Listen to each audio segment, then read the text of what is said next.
defense has is it doesn't defend against the option very well, and you'll probably see Oklahoma make adjustments and spread their line out a little bit as TCU tries to get to the edges. And we will see Patrick Bateau, the quarterback of TCU, in the option a lot here tonight. A lot to do here on this telecast of TCU versus Oklahoma. Near capacity crowd expected. We'll have the starting lineups and the opening kickoff for you. Bill Coates and John Denton back up in the booth after this timeout.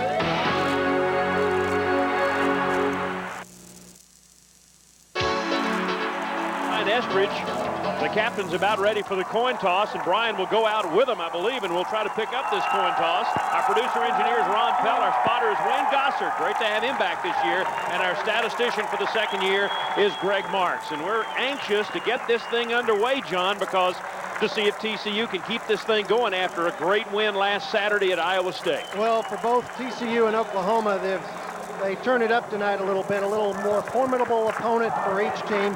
TCU disposing of Iowa State last week, Oklahoma getting rid of North Texas with relative ease, although that game was 10-6 in the third quarter. So both teams tonight facing a little bit better opponent. Field condition looks good, and Brian's right now down ready for the coin toss. All right, Brian. Claire Gaussman, by the way, is the referee tonight, and we'll try to pick up the coin toss with Brian Estridge. Brian? All right, we're ready for the coin toss down here at midfield, as you mentioned, Bill. The referee is the two captains, and the four captains, I should say, for both ball clubs meet. Here's your coin toss. Call it in the air, and we'll call it. Okay, let it land. Let it go. She calls heads. It is heads. You've won the toss. You want to defer. Okay, let's do that. Bill, Oklahoma has won the toss. They've deferred to the second half. The Frogs will be on offense to start the game. All right, so that will mean Patrick Bateau, the junior from Sugar Land, will make his second start at quarterback after going 4 of 11, passing an interception last week, but didn't make a lot of mistakes. He did have that one interception, and the Horned Frogs make their appearance on the field in their purple pants, black jerseys, purple helmets with the scripted TCU and the Spirit Frog, and the Oklahoma Sooners in white pants and jerseys, those red helmets that, well, crimson and cream are their official colors, crimson helmets with the scripted OU and the red numerals. So it's TCU and Oklahoma. Patrick Bateau did throw one interception last week, but he also had a very good game running the ball and was efficient all afternoon long.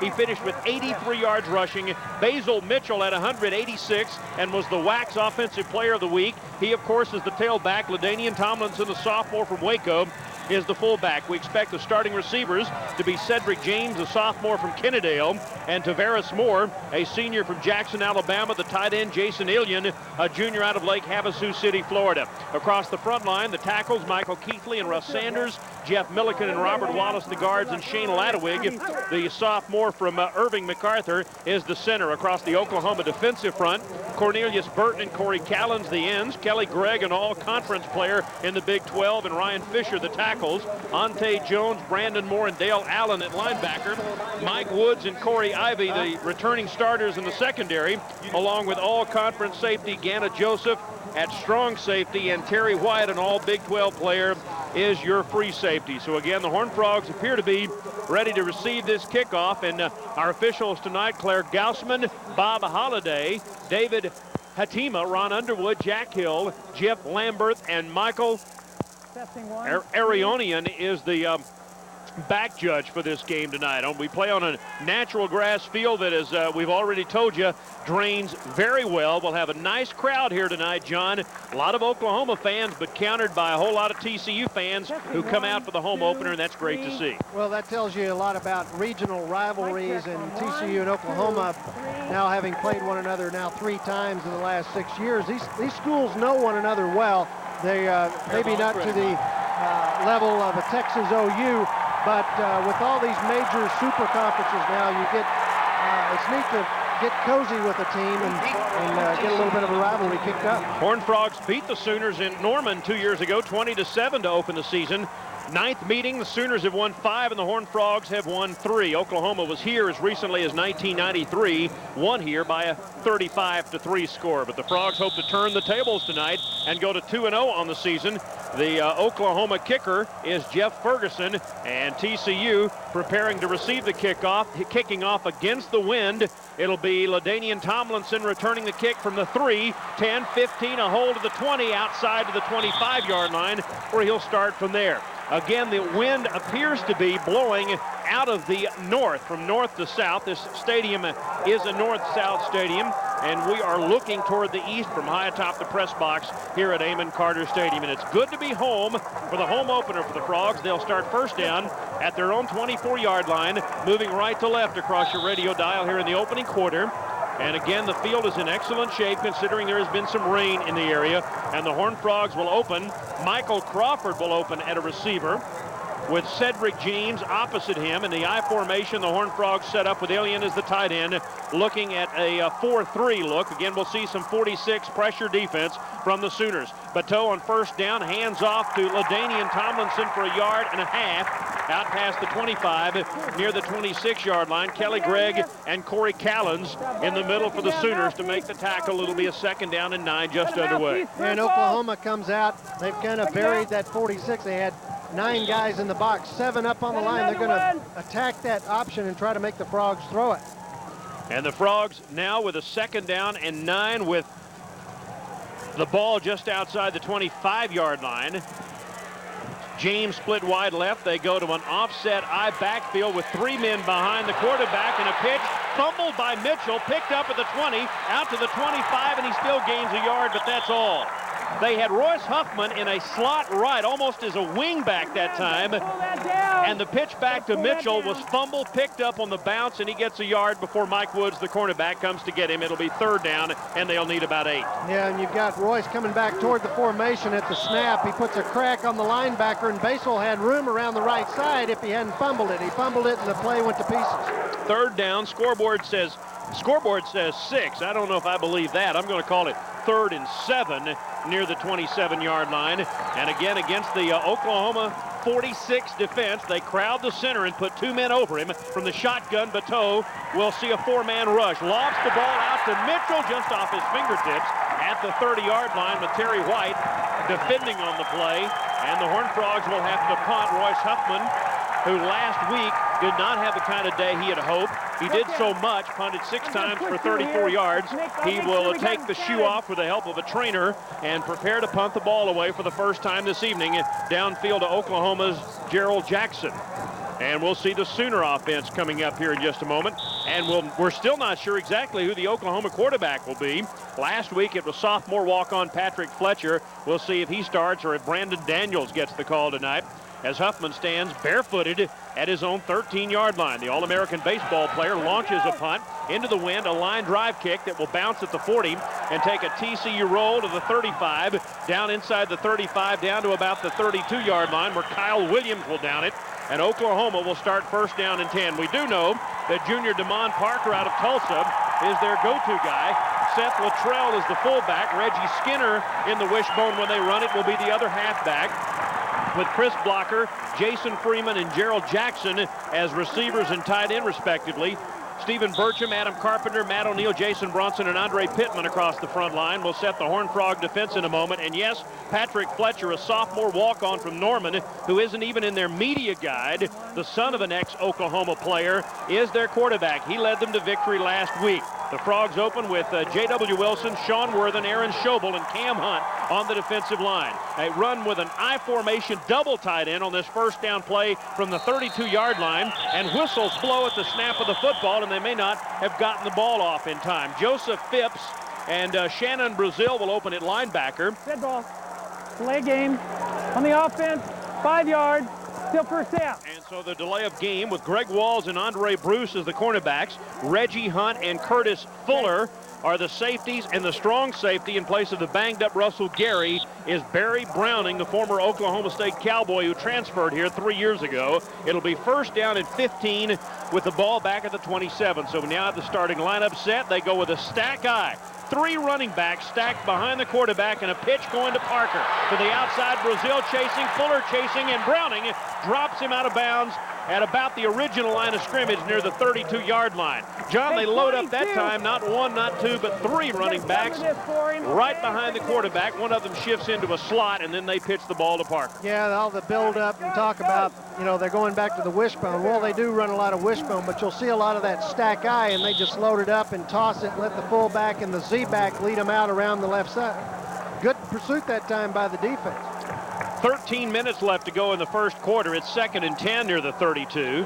The Frogs put 4 down linemen up on the line of scrimmage. Stack guy and an option left to Fletcher, who turns it upfield, is hit first by Brazil, and then finished off by Joe Phipps, who led the team in tackles a year ago, and last week had 12 tackles in the win at Iowa State. That's a gain of, what, about 3 more? And so that'll make it 3rd down, and they'll still need about 7 for the first down. Well, and the Frog defense looking quick here in this first series. That's one thing Gary Patterson likes, is a lot of speed. And with Reggie Hunt and some of the players that he's got, Cam Hunt, Kyle Williams, they've got a defense that can run, and that's a key. Also, Fletcher's not that big a guy. He's only 170 pounds. He'll take a beating. 3 receivers split left on 3rd and 7 out of the shotgun. The snap to Fletcher. Frogs put on the pass rush. Whistles blow as he completes the pass to Ahmed Kaba, but it'll all come back pending the outcome of the flag. I think it took too much time to get the play on. Prior to the snap, false start, offense, 5 yards, repeat 3rd down. Brian Estridge, not a real good start for the Sooners offensively. Second time that has happened on this drive. Well, I think some of that is because you've got, as you mentioned, a redshirt sophomore at quarterback. Played in his first game of his entire career last week against North Texas. It was in the friendly confines of Norman, Oklahoma, his hometown. A little different here tonight in Fort Worth. There's a lot of purple. It's loud down here on the field. 3rd down and about 13. Ball back at the 29-yard line. 5 steps behind the center in the shotgun. He'll run the quarterback keeper and is buried. Tries the quarterback draw, and Sean Worthen all over him. Sean Worthen, a sophomore from Alamo Heights in San Antonio, was having none of that. He maybe gets a yard out of it, and it'll be 4th down, and the Sooners will have to send out the punter for the first time tonight, and the Frogs have held defensively, and they get a very nice ovation from their fans. Boy, Sean Worthen goes right through Adam Carpenter, the left guard, and then you've got Pat Fletcher at 169 pounds against Worthen at about 305. And the punter, Ferguson, standing back at his own 14-yard line to punt it away to Royce Huffman. A long count here and a high snap, but he'll bring it down and gets it away. With the wind at his back, he booms it out of there. And here's Royce at the 15, 20, upfield 25, and slips down at the 26-yard line after a return of about 11 with Corey Ivy downfield. That's a 56-yard punt with the wind at his back by Ferguson, and the Frogs, in a scoreless first quarter, will get the football for the 2nd time tonight. Good return by Royce, and chance for a return there because that wind is pretty strong. It's probably picking up over 15 miles an hour down on the field. Brian, pretty strong down there? Yeah, it is gusting at times, but all in all, I think he benefited from the fact he had the wind behind him. All in all, it's pretty good down here. Well, the Frogs now with Patrick Bateau, Tomlinson, and Mitchell all standing beside Bateau, who will go shotgun. From the 25, the line of scrimmage, they have receivers split left and right. No tight end in the formation this time. Bateau calling out the signals, and now in motion comes Crawford. Long count. Ladowich snaps it to Bateau. A flag flies. There may have been motion by the Frogs as he completed the pass to Cedric James. Check that to Varys Moore. It'll all come back. And so it looks like, here comes Claire Gaussman. Prior to the snap, false start, offense, 5 yards, still 1st down. John, the game was relatively penalty-free last week in Ames, but so far tonight, you've had a couple on each ball club. Well, both teams trying to stumble out of the blocks there, and the Frogs there trying to change the play at the line. That's something you see a lot of in Dennis Franchione's offense. They basically have a play for each situation. They see a defensive set they want to take advantage of. That's why what they try to do there, and everybody got a little excited. 1st and 15 at the 20. They send Moore wide right, James wide left. Offset backfield behind Bateau. It's Tomlinson and Mitchell. Bateau runs the option near side, and Mitchell with a big hole. 25-30, out to the 35-40. He may be gone at midfield to the 40. 35-30, 25-20, 15-yard line, and finally knocked out of bounds by the last Oklahoma Sooner, Ganna Joseph. after a run by Basil Mitchell of 66 yards inside the Oklahoma 15. Well, they run the option to the left side. They read it before the play, and boy, Bateau makes a great pitch, and Basil with a good open field move, and boy, the lineman down the field with the downfield blocks, that's picture perfect. Got one for you. Threatening again, Brian Estridge. I tell you what, Michael Keithley, John Denton, did a great job blocking at left tackle on the option.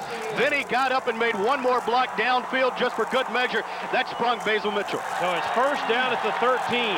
Huffman lined up in the backfield this time and goes in motion. Bateau option right. Will he keep or pitch? He'll keep and loses a yard. Very well strung out by Kelly Gregg again, along with defensive end Cornelius Burton. And that time they did a number on the Horned Frogs, running to the wide side of the field. It'll be second down and 11. Boy, in another kind of quirky formation, you see Huffman in the backfield, motions out of the formation to the right and leads the play out. But a defensive line for Oklahoma with Fisher and Gregg and Burton. They're big, they're pretty fast, and they're really good. Kelly Gregg, a senior out of Edmond, Oklahoma. He's a dandy. They send James wide right. Huffman on 2nd and 11. Huffman lined up in the backfield again in an I formation. He's in a slot and now goes in motion. Bateau runs the reverse. Cedric James has room to the 15, 10, 5. He'll score. Standing up, Cedric James had an easy time of it. There's a penalty flag at the 1-yard line. The Horned Frogs are on the board pending the penalty flag, and what an easy time of it Cedric James had. Well, they're talking like it may be a clip. Oklahoma is pointing at the Frogs. See what the call is. Oh.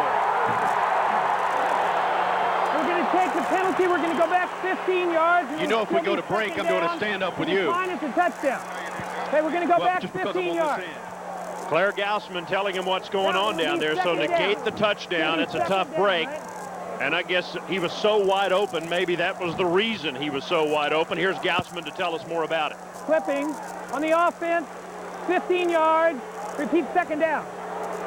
Well, a lot of times, Bill, when you get a change of flow play like that on an end around, you're going to find linemen in situations where they're ready to tee off on somebody and they turn their back to you, and there's nothing you can do about it. You can hold up sometimes and you fall right over the guy and it still looks like a clip. So Frogs still in good position here, second down on the Oklahoma 21. It happened so far downfield, yeah, they bring it back to the 16-yard line. And so that's where TCU will start, and more whistles with 10:14 to go here in the first. We're scoreless. A 66-yard Basil Mitchell run set TCU up inside the 15. And now they're back at the 16 following the clipping penalty, which again occurred downfield on the touchdown run called back from 14 yards out. I'll tell you, Dan Dodd talked in our pregame show about the need to hang on to the football and control the ball and also make some big plays. Had a couple there. And that's good also because that defense that Oklahoma likes to play, they like to pack it in and threaten you. When you start getting it wide on them, you can bust some big plays. And that's gonna make them get back on their heels a little bit. We are so high up here that you can see them open up too. I mean, you really, sometimes we say this has got to be the highest press box in the world, but on plays like that, especially on Mitchell's 66-yard run, you could see it coming from up here. He had a huge gap on that option.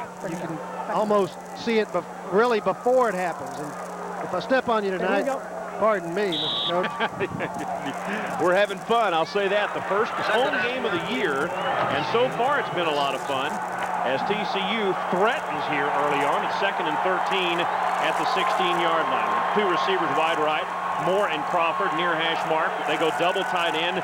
Mitchell, the lone tailback, and here's Crawford in motion. 3-step drop. Bateau's in trouble. Bateau scrambles, dumps it out in the flat. It's Basil Mitchell caught and dragged down after a 2-yard gain. That was a wild play. Brandon Moore by the jersey finally gets Basil Mitchell, or he scores that time, John. But I thought Bateau was going to get sacked back at about the 25-yard line, and he got out of jail to make a play. Yep, there's a mobile quarterback for you, and Kelly Gregg gets back in the backfield and is wreaking havoc back there. Bateau able to get away from him just long enough to get rid of the ball, and then Brandon Moore makes a great open field play. If he doesn't get Basil down, Basil's going to score. 3rd and 11. The ball back where it started a moment ago at the 14. The Frogs are going against the wind. They have two receivers split left. Offset eye behind Bateau, who wants to roll out. Looking near sideline. Patrick will tuck it. 15 down to the 13 near the 12. The Sooners stop him there. Ante Jones, the linebacker, comes up to make the play, and the Frogs will face a 4th down. Hey, off the ball, and Chris guys. Kalaki, who hit a field goal last week for TCU and was perfect on his extra points, will come on to try the field goal for TCU. Again, last week, Kalaki had a 23-yarder for the final points of the ball game. This will be a 29-yard field goal against the wind. Jeff Dover to hold. And let's see how the Frogs do here on their first opportunity. Edmondson snaps it, Dover puts it down, and Kalaki's kick is on the way, and it spins through, and the Frogs are on the board. 8:42 left to go here in the opening quarter. TCU's Chris Kalaki, a 29-yard field goal. The Frogs lead the Sooners 3-0. More after this timeout. Run by Basil Mitchell. Now I remember the play now.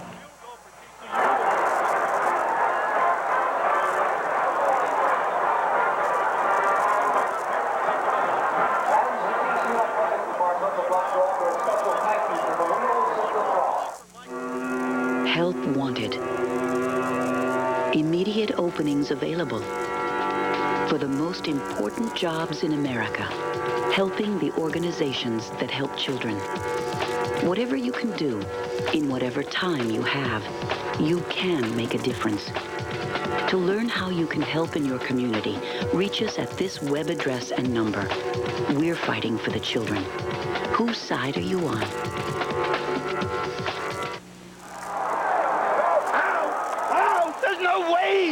It's impossible! Actually, Coach, it's not. See, Jimmy had to travel a distance of 90 feet. He reached an average speed of 15 miles per hour. The ball left 2 seconds later than Jimmy and had to go 1.5 times the distance. If education is important to you, talk to your child's school about raising academic standards. Call 1-800-38-BE-SMART for a free booklet and be a big league parent. Enabling it to reach the destination at a much quicker rate. Did you factor in the wind speed? That's what you want to see against a big-time opponent like Oklahoma, Bill. Keep it away from them, and you control the game, and you can survive on that. Michael Thornton and Damon Parker back deep to receive the kickoff by Chris Kalaki, a 5-play, 68-yard drive that included a 66-yard run by Basil Mitchell. And again, against the wind, Kalaki approaches it and puts a pretty good toe into it. This will be Thornton. Check that. Damon Parker at the 5. 10 going left, 15, 20. Look out. 25, 30, 35, and tripped down. Tripped by one of his own guys, I think, at about the 35-yard line, fell forward to the 28. I think, as fell forward to the 38, as Darrell Royal once said, self-tackleization on Damon Parker that time after a 31-yard kickoff. You read my mind, and he's dangerous in the open field. He cuts it around on the left side on the return, and it looked like he was trying to make a cut to get out of the way. He was setting up Greg Walls, and just barely may have clipped a blocker, one of his own guys. They mark it at the 37-yard line, and they stack the eye again behind the sophomore Fletcher, the walk-on.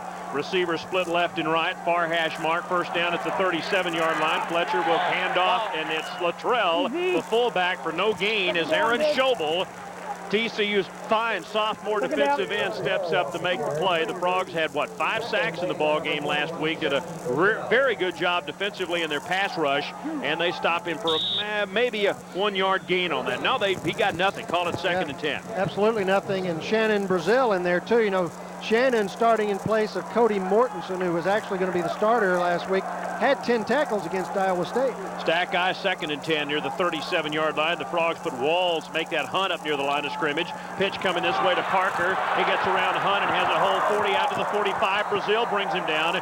There's a penalty flag down as he goes down near the 46-yard line, about a yard shy of a first down, but the penalty flag, Brian Estridge, is all the way back at the 37-yard line. I think this is going to be a hold, Bill. Here's the official call, and it is. You can see it from the fullback, Luttrell. Going to still have second down, right? Second down. So that will negate what would have been. Holding. Fence 10 yards from the spot of the foul. Repeat, second down. And Oklahoma now has 3 penalties so far tonight.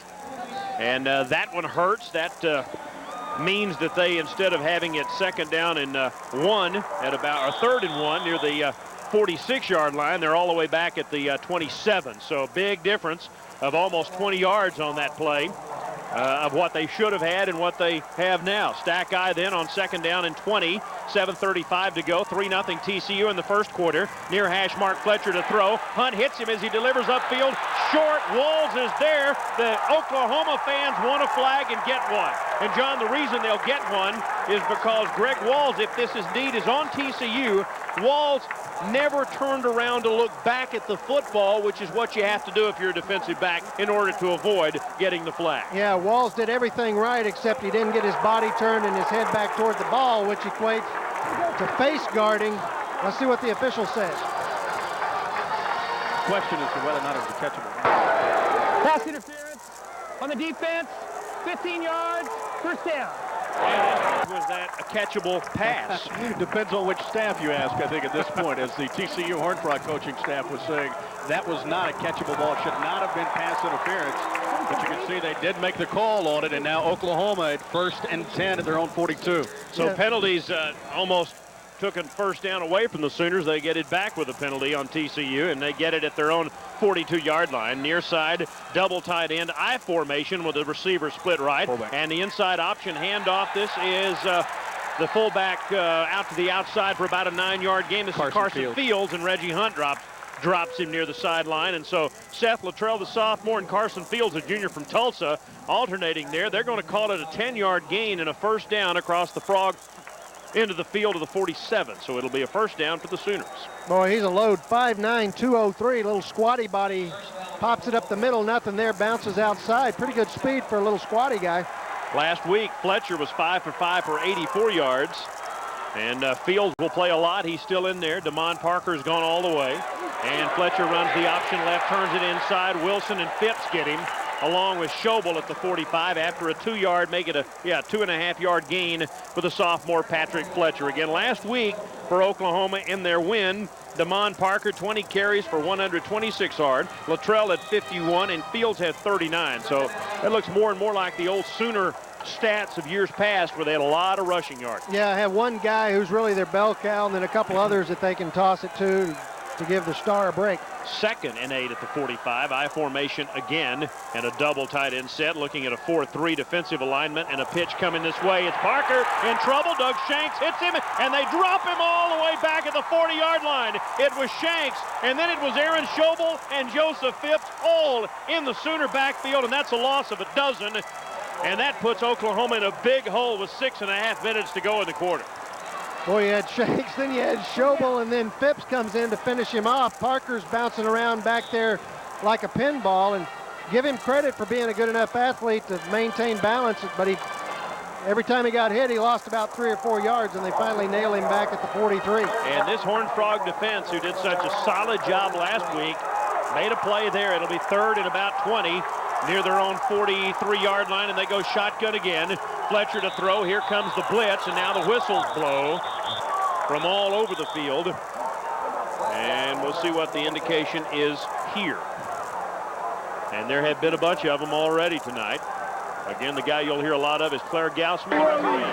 Prior to the snap, false start. On the offense, 5 yards, still 3rd down. 4th Oklahoma penalty, 25 yards, John.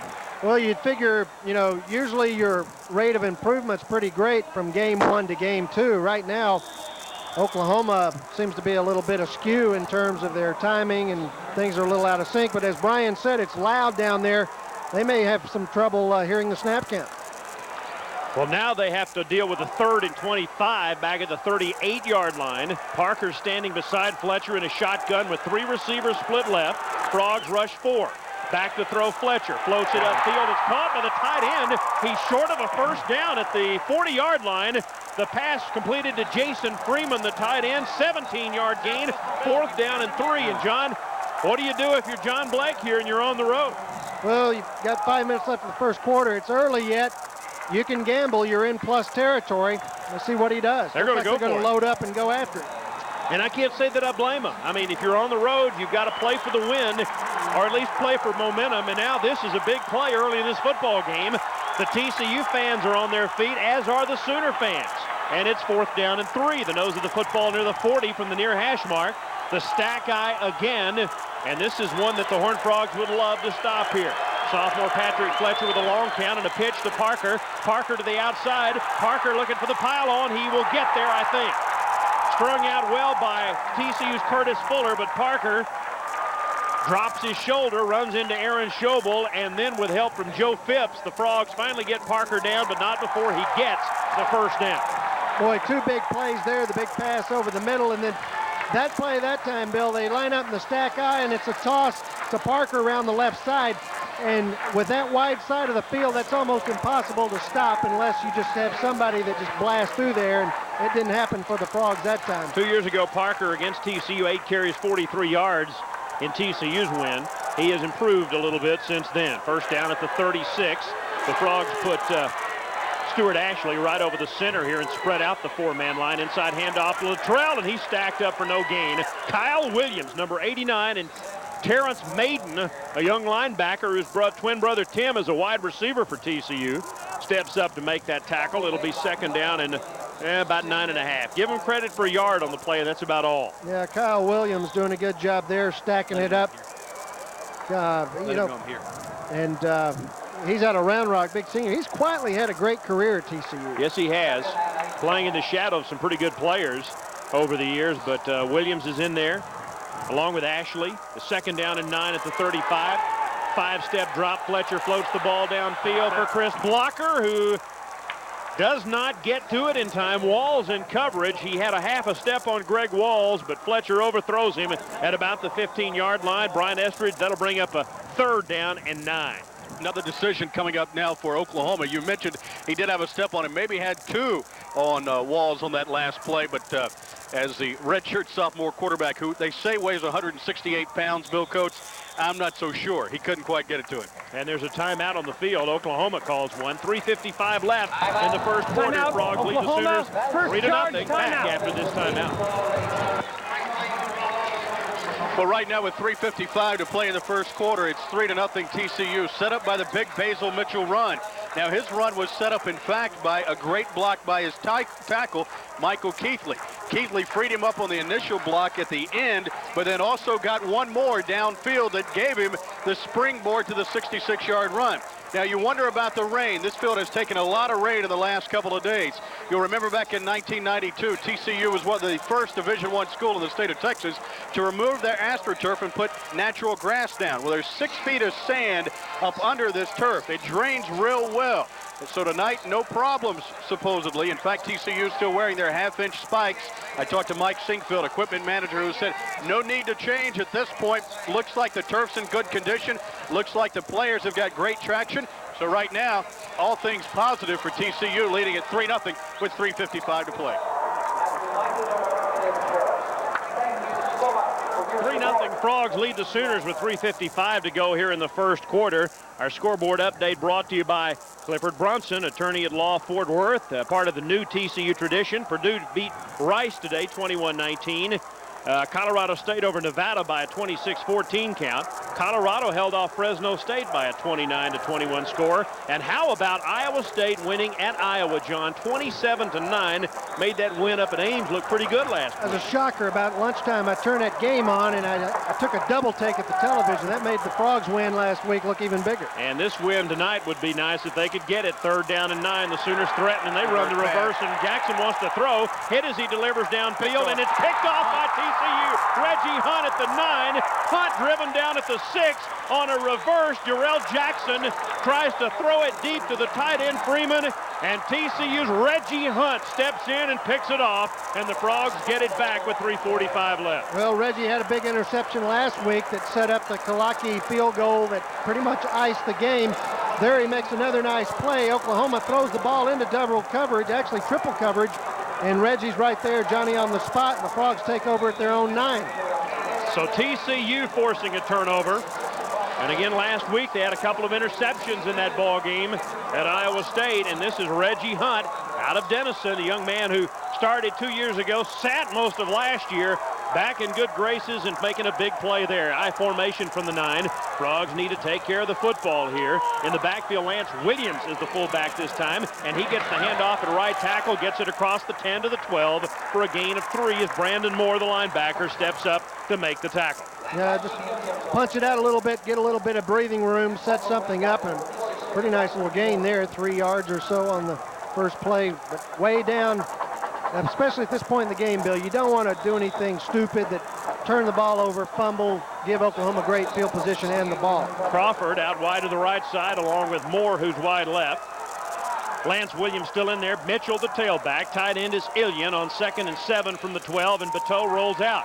Looking for a blocker. He'll throw on the run. Completes it to Michael Crawford. First down at the 26-yard line. 14-yard gain bumped out by Mike Woods, and the Frogs move the sticks. And, John, that has to feel awfully good to Crawford after dropping a sure touchdown pass last week to come back and do a nice job there. Well, I'm sure he saw that in his sleep a few times the last week. That ball right in his hands last week at Iowa State, and he drops it. That time a nice, confident roll by Bateau out to the right side on a rollout.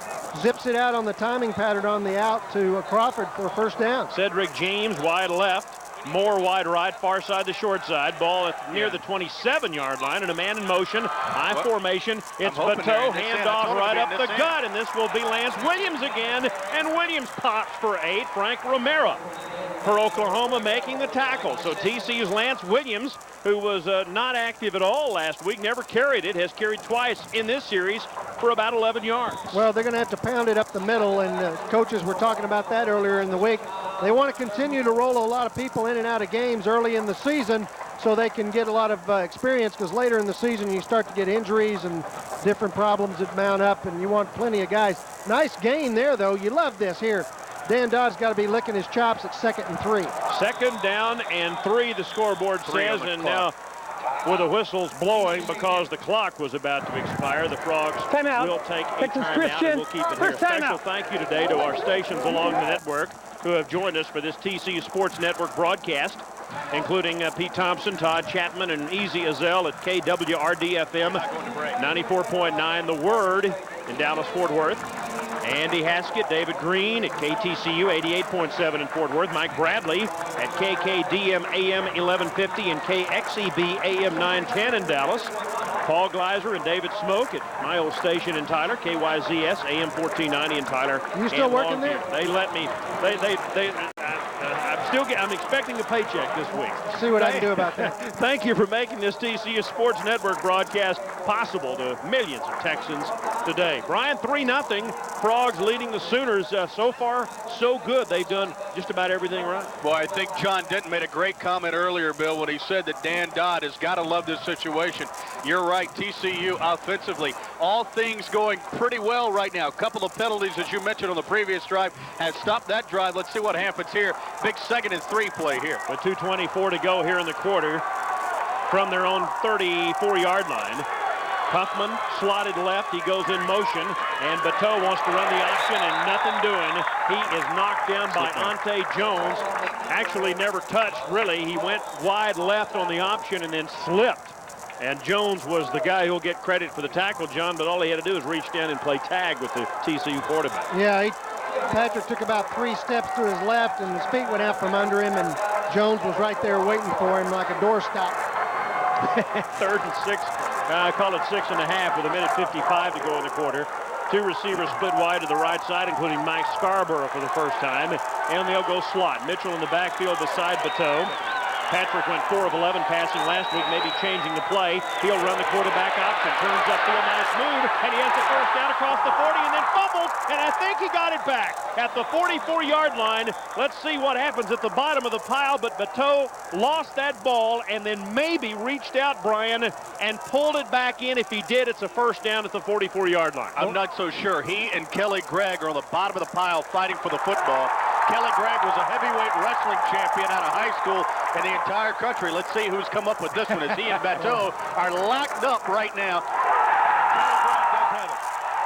That's a tough one right there. It comes down to who's got the biggest arms and who can bite the hardest. And Gregg's a tough one to go up against if you're Pat Bateau. And what you don't want to have happen in that pile is have Patrick get injured. So they make a mistake and they turn the ball over. The Sooners have it at the 44-yard line. The 1:35 left to go here in the quarter. And again, the ball has to be a little wet. The field holding up well, but you've seen a couple of guys slip down so far tonight. And both the Sooners and the Horned Frogs have turned it over. And now Oklahoma's Patrick Fletcher, the sophomore, runs the stack eye again with Parker dotting that deep eye, runs the option left. He's wrapped up and dropped.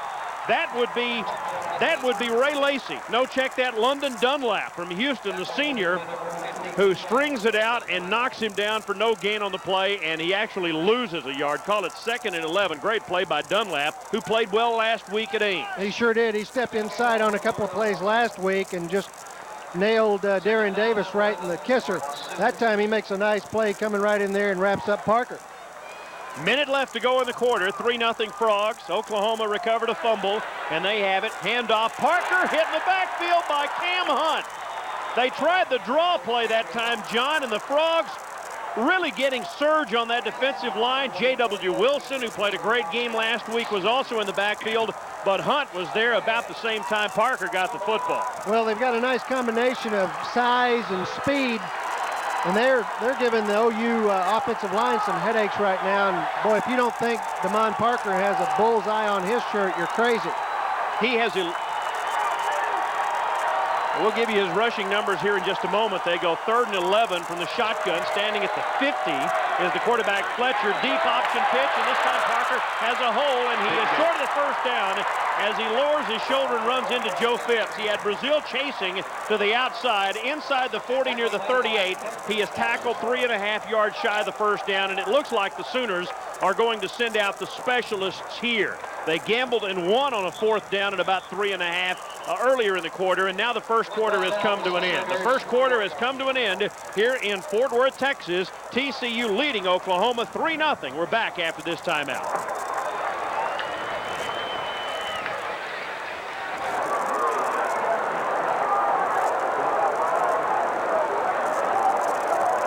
The end of the first quarter there is TCU leading it over Oklahoma 3-0. Good stand defensively going right now. Big 4th down play coming up for the Horned Frogs when the second quarter starts again.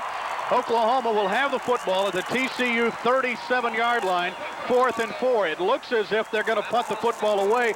We'll see what Coach Blake does, see if he decides with the football deep in TCU territory to pull one out of his hat here and go for the fake. TCU, on the other hand, great offensive drive. Stalled last time by Patrick Bateau's fumble as he and Kelly Gregg, who was once a heavyweight champion wrestler out of high school, they wrestled for the football, and Oklahoma got the best of that one. So as we head to the second quarter, TCU leading Oklahoma 3-0. Back up to the booth, Bill Coates and John Denton.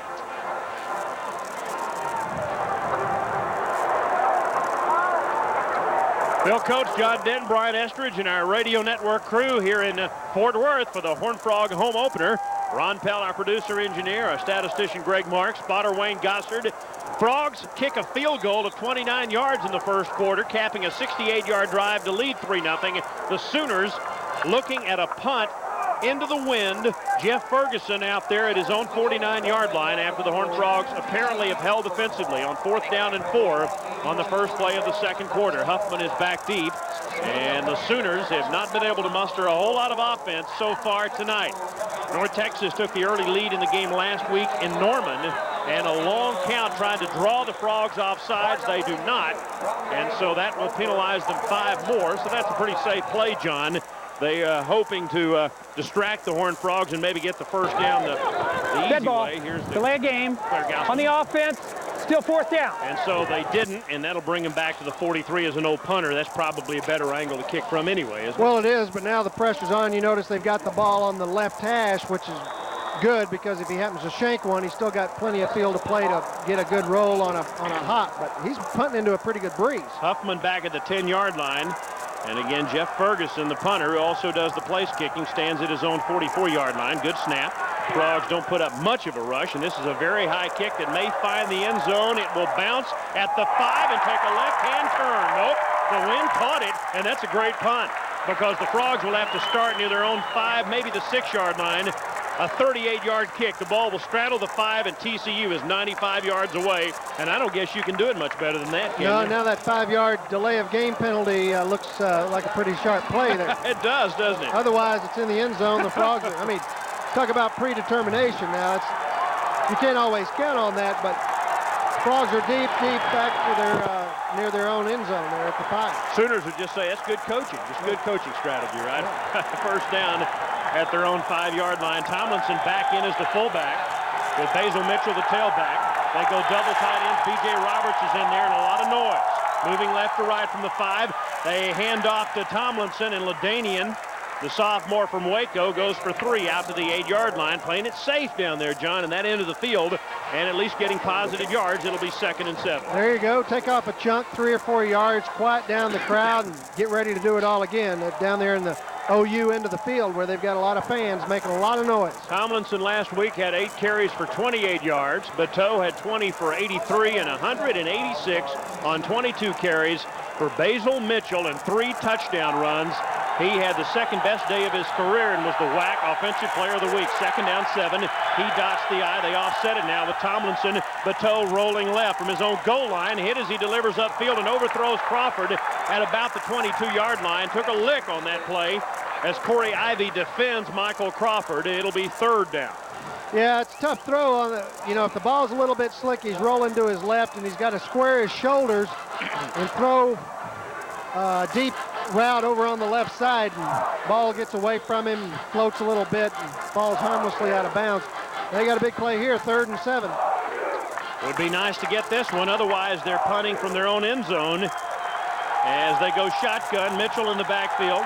Scarborough and Tavares Moore wide right. Huffman along with Crawford wide left. From his own 4-yard line, takes the shotgun snap, quarterback draw, cuts to the outside, has room, 15, 20, first down, 25, 30, he's out to the 32. That's what a running quarterback can do for you. Bateau runs the quarterback option draw as well as anybody you'll see. A 24-yard gain before Kelly Gregg finally brings him down near the 32-yard line. Well, and that tells you something about Kelly Gregg getting down the field to make that play, but give credit on that play to Mike Crawford, way down the field, giving him an open field block on the corner that time. And Patrick cuts it back inside, covers up the football as he falls. Remember that last play where he lost it. And they're in good shape. 13. Yeah, from their own 5 this drive started. They're now at their own 32 and a half. And again, the offset I, Tomlinson in sort of a slot left, Mitchell behind him. Here comes Bateau on the option, and he's dragged down. That wasn't very much on the play. Lost yardage. Jeremy Wilson-Guest bringing him down. We gave you Frank Romero's name earlier. It's Jeremy Wilson-Guest, a sophomore out of Jones, Oklahoma, who makes the tackle on the play. And so they lose 1.5 yards. It'll be 2nd down as Huffman checks into the game. Well, that play looked promising starting out, Bill. They're coming to the right side, and there was room there, but Ontel Jones steps up and takes Basil as the pitch man. That's his responsibility, and he shuts that play down. Huffman in as a slot left, sort of a wing back left. They go with the I formation, and here comes Bateau on 2nd down. Wants to throw, has blocking, delivers upfield, and overthrows James. Has to be a little bit of a wet football. Ivy on coverage that time.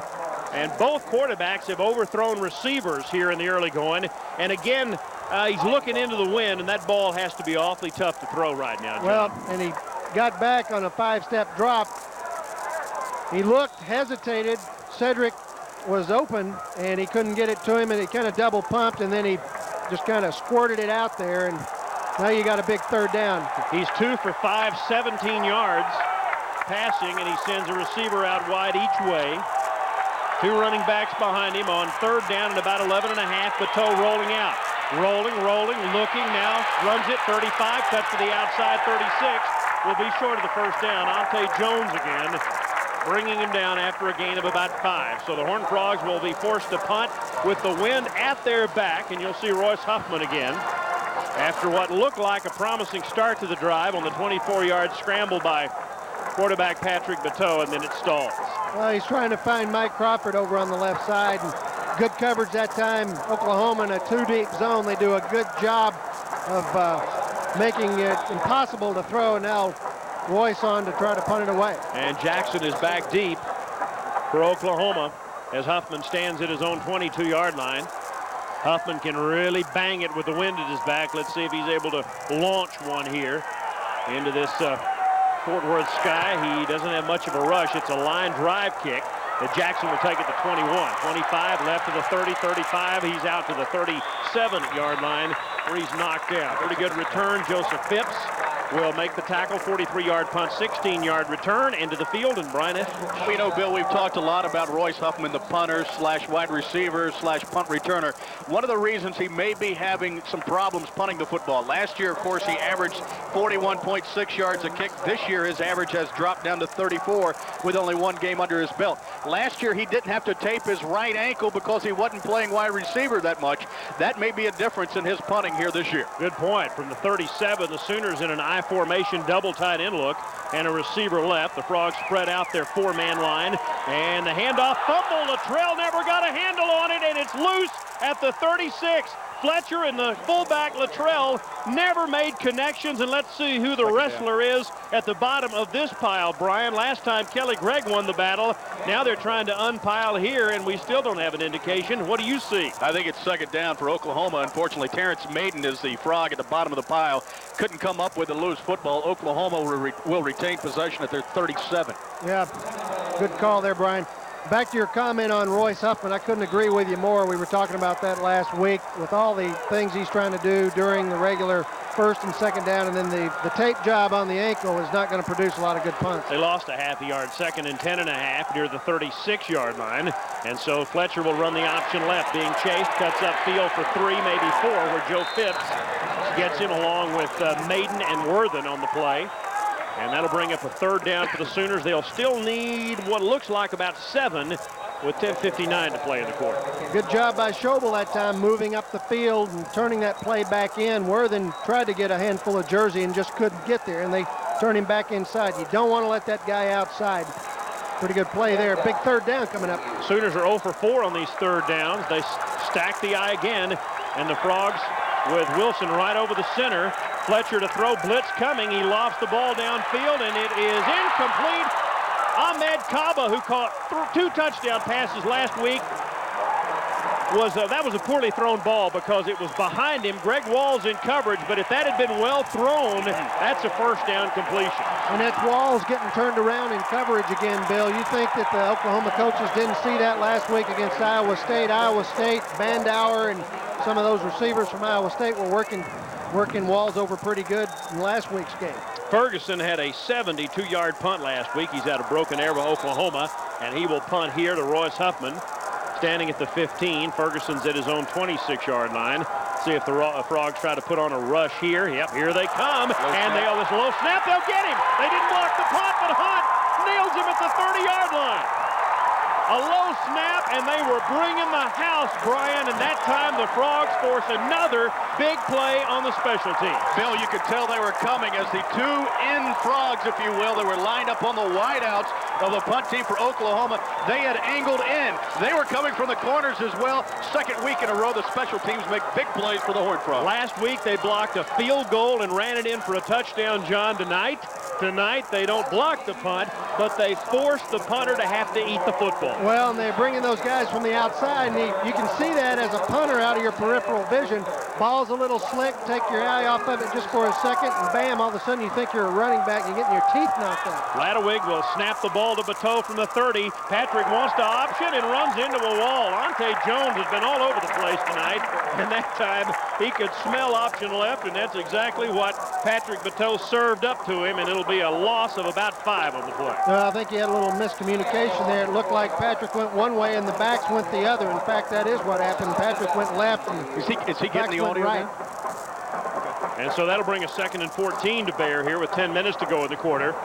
Frogs need to take advantage of these opportunities. Again, they have the wind at their back, and it's a pretty strong one now. Huffman, wing left, I formation, behind the quarterback, Bateau, and he hands it to Royce, and Royce, who's an old high school quarterback, will throw it back to Patrick Bateau. Caught at the 20, 15, and down at the 12. Patrick Bateau, the leading receiver last year, converted to quarterback, becomes a receiver again, and the Frogs get 22 and a first down. Yeah, the old throwback play.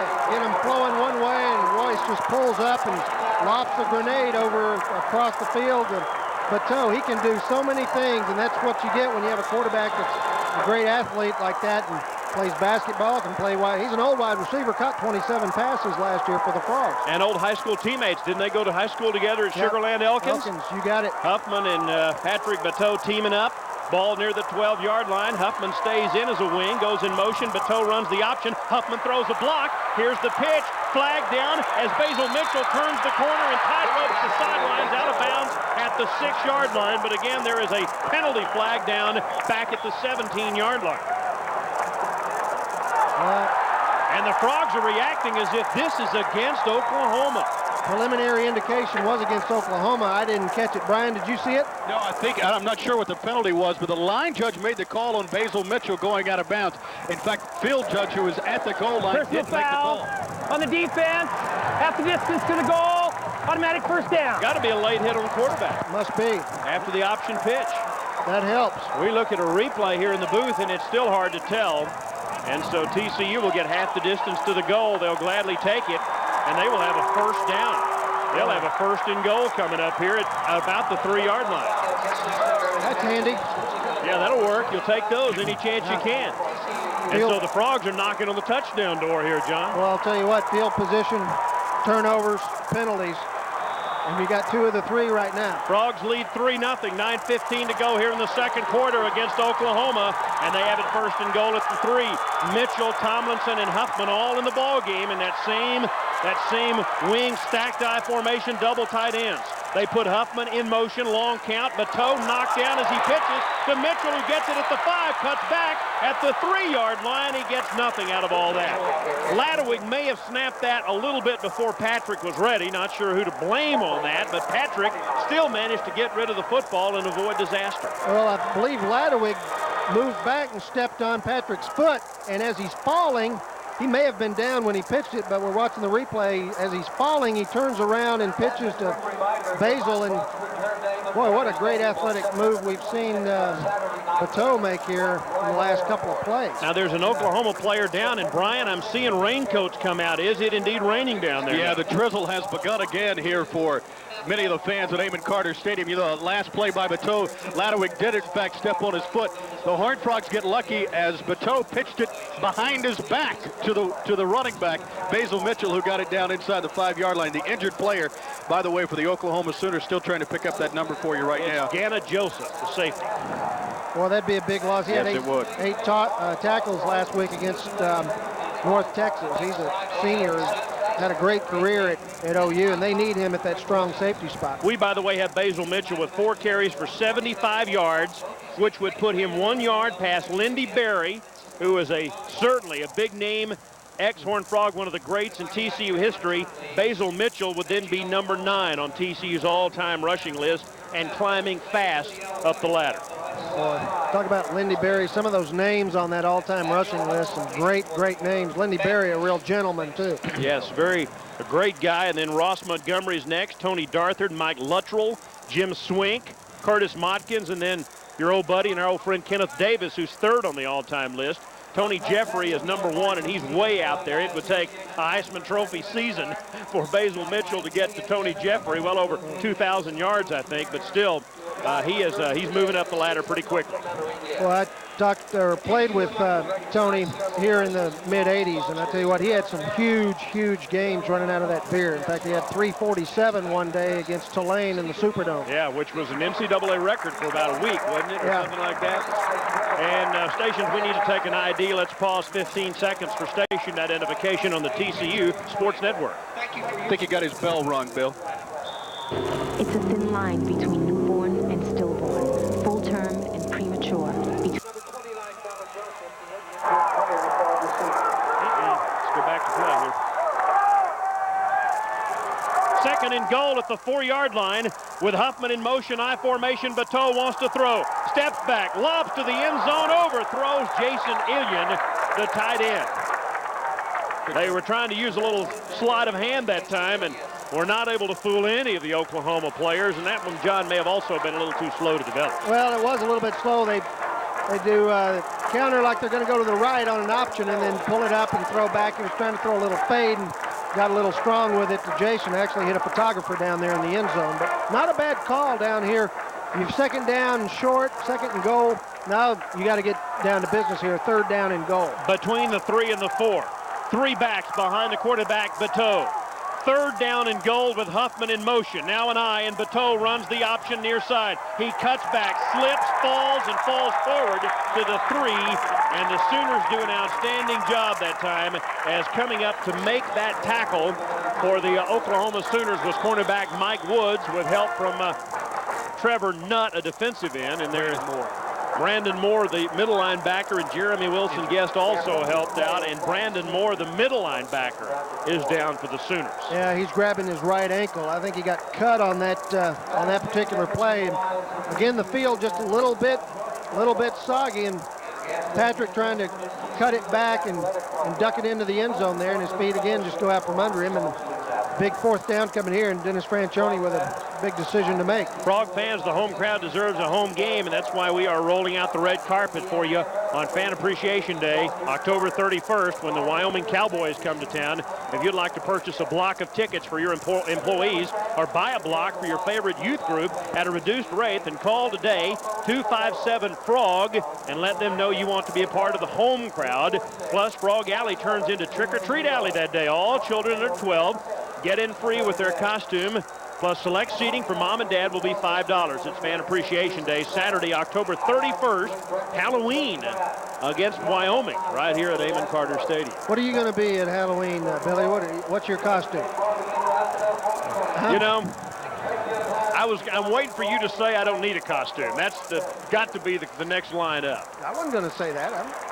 Brian really Estridge. Now, Brian dressed all purple. I mean, head to toe purple down there. He looks Brian, you look like a grape down there, man. You know, someone said it looked like an eggplant. I'd much rather be a grape. He looks like the grape in the Fruit of the Loom commercial. By the way, they ended up looking at the middle linebacker's right knee, Brandon Moore. It looked like his right knee instead of his ankle as he is helped off the field here. Looks like the Frogs will settle for a field goal try here on 4th down and 3. So they'll bring, actually this will be 4th down near the 4-yard line. So Jeff Dover and Chris Kalaki come out, Brian Edmondson the deep snapper, and they will try what amounts to a 21-yard field goal.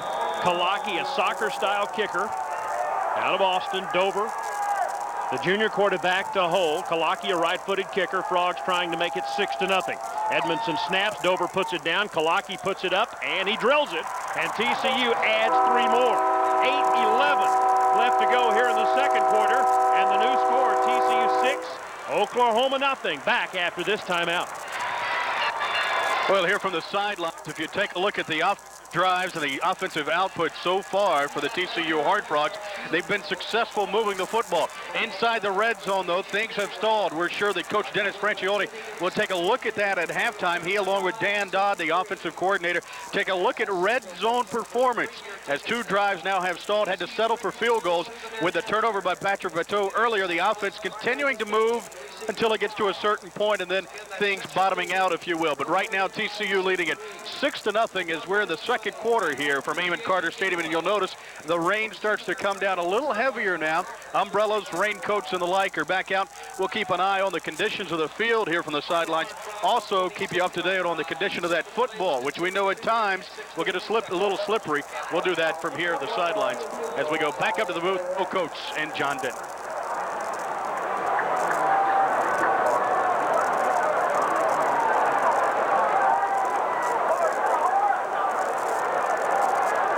Plays 27 yards, 2 minutes and 16 seconds off the clock as Chris Kalaki adds his second field goal of the night. John, a 21-yarder. Yeah, good drive there, but they really would have liked to have 7 there after the turnover.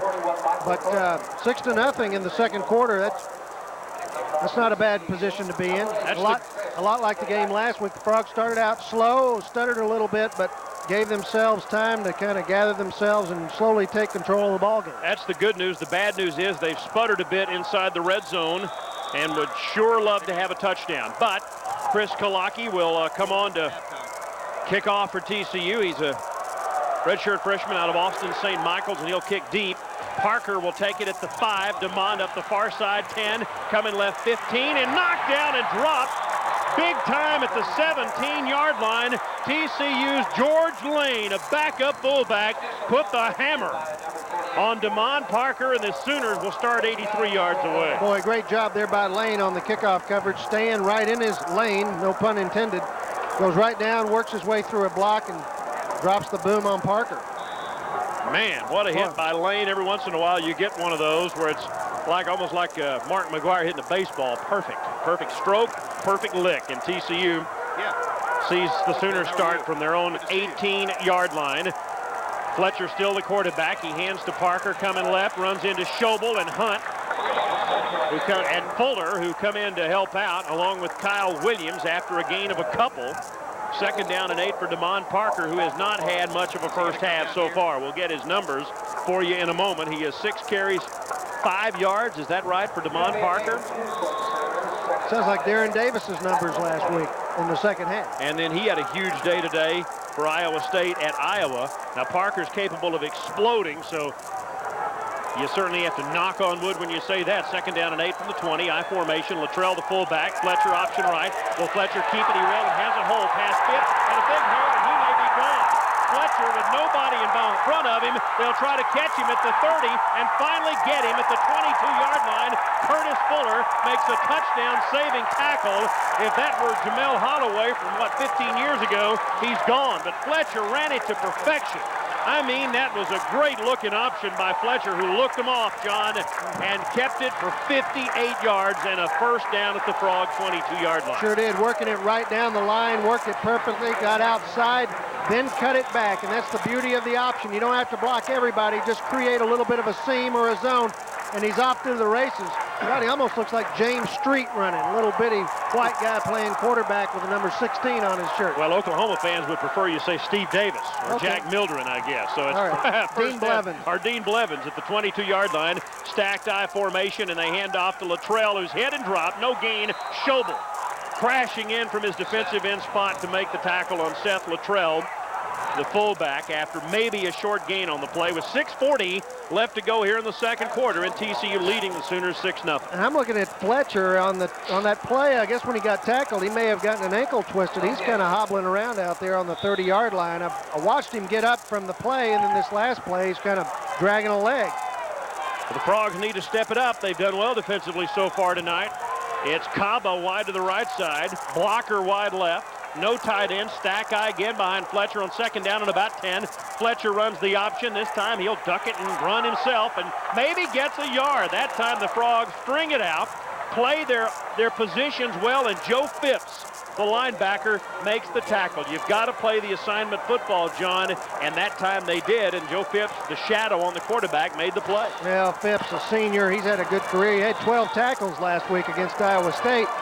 Stays at home, slows it up, and then he makes the tackle low, and Terrence Maiden jumps up on top from on high and brings him down.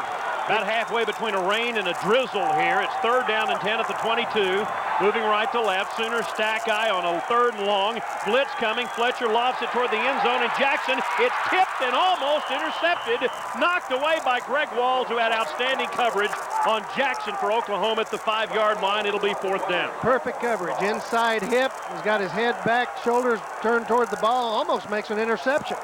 Good coverage there. Obviously, he got a talking to on the sidelines after the last defensive series. Ferguson, who hit a 31-yarder last week, is on, and I think we will see him with a field goal try here.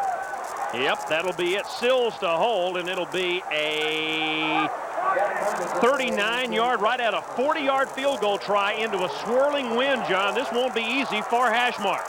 Last week, the Frogs blocked one and returned it for a touchdown. A 40-yard field goal try. High snap. They get it down. Ferguson gets it up. It has a lot of distance. It's no good.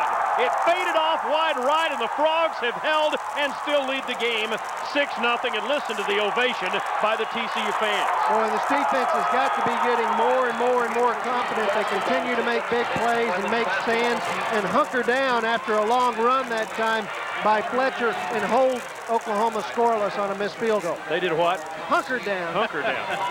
How do you spell that? That'd be an H-U-N-K-E-R-E-D. Hunkering down on the sidelines is in the rain is Brian Estridge. I tell you what, on that last kick by Ferguson, faded off to the right. He's lucky he's out here playing. You remember a couple of weeks ago, he set out and missed 2 weeks of fall practice for the Oklahoma Sooners with mono. Came out last week against UNT, had a great day, and here today, this one fades to the right on him on his first attempt. From the 22, 1st down, inside handoff, Tomlinson for nothing. as the Sooners stack it up inside for no gain on the play. Kelly Gregg, he is so big that you didn't even see poor little LaDainian Tomlinson until finally the last Sooner got up off the pile. He's not particularly big, he's just wide. Well, as Brian said, you're talking about a wrestling champion. You know, here. 6 feet, 286. He's like, you know, probably about the size of your refrigerator at home. You know, about 6 feet wide, 6 feet tall. Full refrigerator. Smart Alec. Here comes Michael Crawford wide left on second down and about 11. Again, they load up the backfield, put Huffman in motion. Deep pitch. Mitchell has running room. 25 to the 30. Mitchell, 35. Dives forward and out of bounds over Terry White for a first down. A gain of 14 as Basil Mitchell is approaching another 100-yard ball game. We have him 5 carries for 89 yards. I'll tell you what, he's a talent, and he had a great sophomore year last year, a so-so year, still led the Frogs in rushing, but now he's in a scheme where he's going to get the ball a lot, and based on situational play changes or checkoffs at the line, he's going to get loose a lot this year. He turned 23 this past Monday. Happy birthday, Basil Mitchell. It's first down at the 37-yard line. Bateau option left, and he's hit, and he's in jail and dropped for a loss on the play. Dale Allen got him back at about the 32-yard line. So TCU takes 2 steps forward and then 1 step backward there. That is a loss. They'll mark it back at the 33-yard line, so that's a loss of about 4 on the play. And as we get more and more rain here at Amon Carter Stadium, Bill, it's going to be important to keep establishing that running game, because as it gets more and more wet, it's going to be harder to throw. And the running game, whoever's going to be able to run the ball is going to take control of this ball game pretty quick. Tavares Moore wide left, Cedric James wide right, offset eye, Tomlinson and Mitchell behind the quarterback. This time Bateau gets hit as he pitches to Mitchell, turns it up 35, spins forward to the 39-yard line, got the 4 yards back plus about 3, maybe about 2 more, called it a gain of about 6 as Terry White drops him near the 39-yard line. The Frogs will face a 3rd down, and they'll still need a good, what, John, 7.5, maybe, call it 7 yards for the first down. Yeah, it's a good 7 anyway. Good block that time, play side by Greg Davis, the big, quick guard who's from Kingsville, back off of probation. Dropped a nice block there on Darrell Bright, the left end. 2 receivers split left, shotgun on 3rd and 7 near the 40-yard line. Ladewig will snap it. 2 running backs standing next to Patrick Bateau.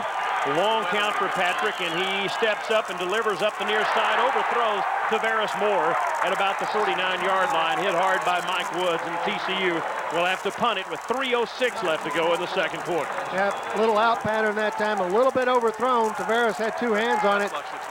In a dry weather condition, that catch is made, but with it being wet and drizzly, it's going to get through the hands a lot. Now here we go with Royce having to get off the shoe and back out on the field. That continues to concern the coaches. I wonder how long they'll continue to keep Royce in a scrimmage position situation. This continues to be a bit of a problem. He stands at his 27-yard line to punt the ball away to Jackson. Wind is at his back, and it's raining. Good snap. He gets a foot into it, and this is a boomer. It's a missile down to the 10-yard line. Jackson upfield. LeVar Veal misses him at the 15. To the outside, Curtis Fuller gets him and drags him out of bounds at the 23-yard line. That was a rocket out of there by Royce Huffman, a 51-yard punt. Almost out-punted his coverage that time, but LeVar Veal really got downfield in a hurry, but missed him. And it's a 12-yard return by Jackson, so the Sooners will have it at the 23. Yeah, a little bit of a line drive, and boy, Jackson's fast. Curtis Fuller did a nice job getting down there and got him by the collar and yanked him out of bounds. Curtis Fuller out of Fort Worth in Tyler Junior College for a couple of years. Junior college transfer here.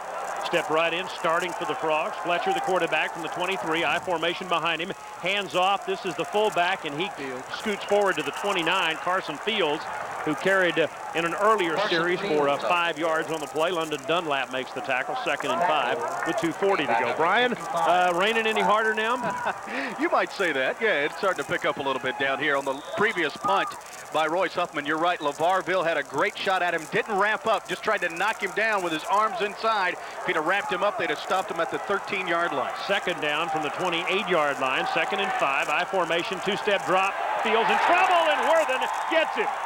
Fletcher drops back and finds Sean Worthen, who's already made a big play tonight, make another one for the sack, and they lose 5 yards on the play. Boy, when the Oklahoma coaches look at that videotape from this game, they're going to get all over Adam Carpenter. They're going to ask him where he got that pair of skates, because Sean Worthen just shoved him. You can see it on the replay. Just shoves him back into the backfield, tosses him aside, and makes the sack.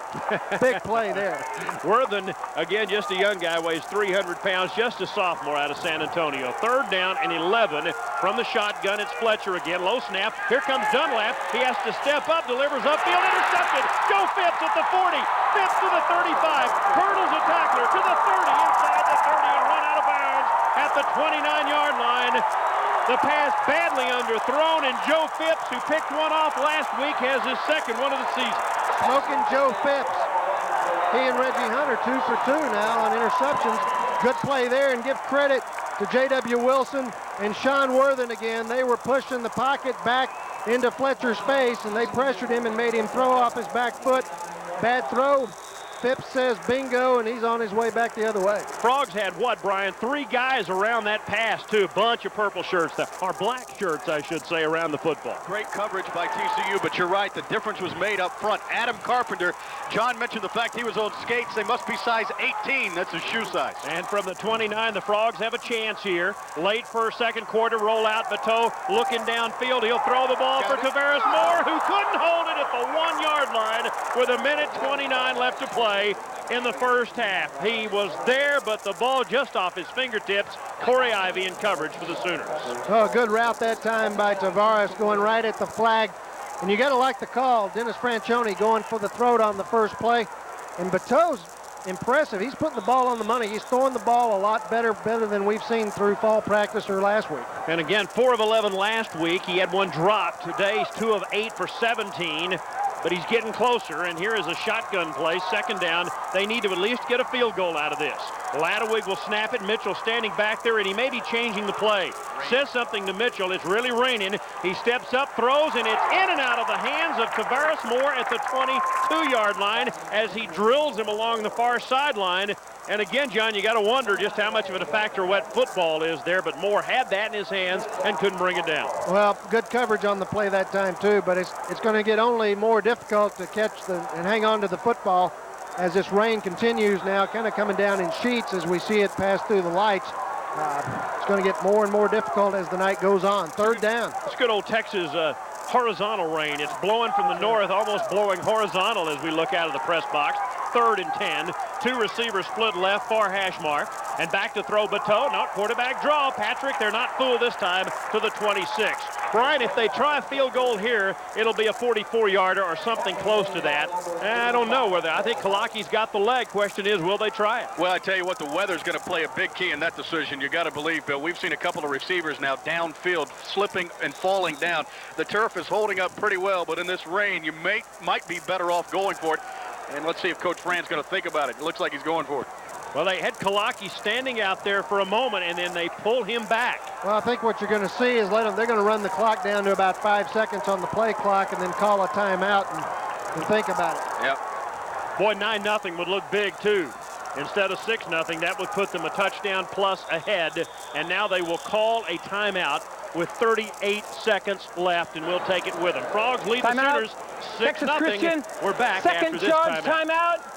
Well, as you can see, the rain is starting to come down a little bit harder now at Amon Carter Stadium as the rain continues to come down. A lot of things come into play. The field conditions, the ability of the chain crew and the ball boys to keep the football dry. And also here with a 4th down play coming up now for Coach Franchione's ball club, a decision on whether or not to kick the football. 4th and 7 at the 26-yard line right now of Oklahoma with 38 seconds to play in the half. Do you take the chance, try to get the automatic 3, but it wouldn't be automatic in these field conditions, or do you try to get the 1st down and then go for the 6? 38 seconds to play in the half with TCU leading at 6-0. You want to get as many points as you can at this stage of the ball game against the explosive offense of the Oklahoma Sooners. So a big call here upcoming for Coach Franchione. We'll keep an eye on what happens from the field here. Let's go back up top now. Bill Coates and John Denton with a play-by-play call. The final 38 seconds, TCU leading Oklahoma 6-0 here in the first half.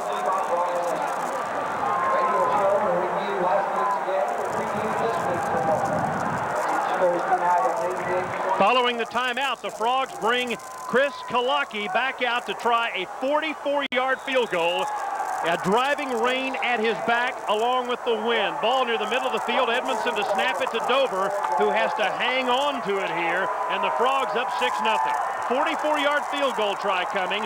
Edmondson will snap it. Dover puts it down. Kalaki puts up a line drive that has the distance, and it's good! A 44-yard field goal with 33 seconds left before intermission, and TCU has a 9-0 lead.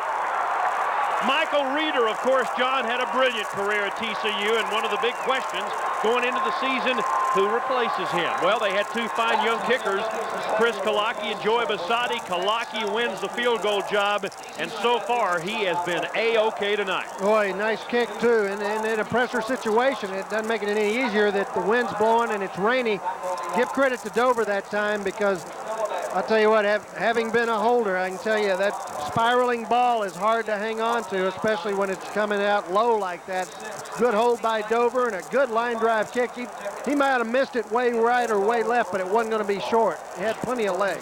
You bring up some great points. I mean, you held for field goals here for some pretty good kickers for 4 years and never muffed one. And I saw that guy. You know, we didn't tell him. There's really something. I mean, the holder is an often overlooked part of the game to everybody except the guy doing the kicking.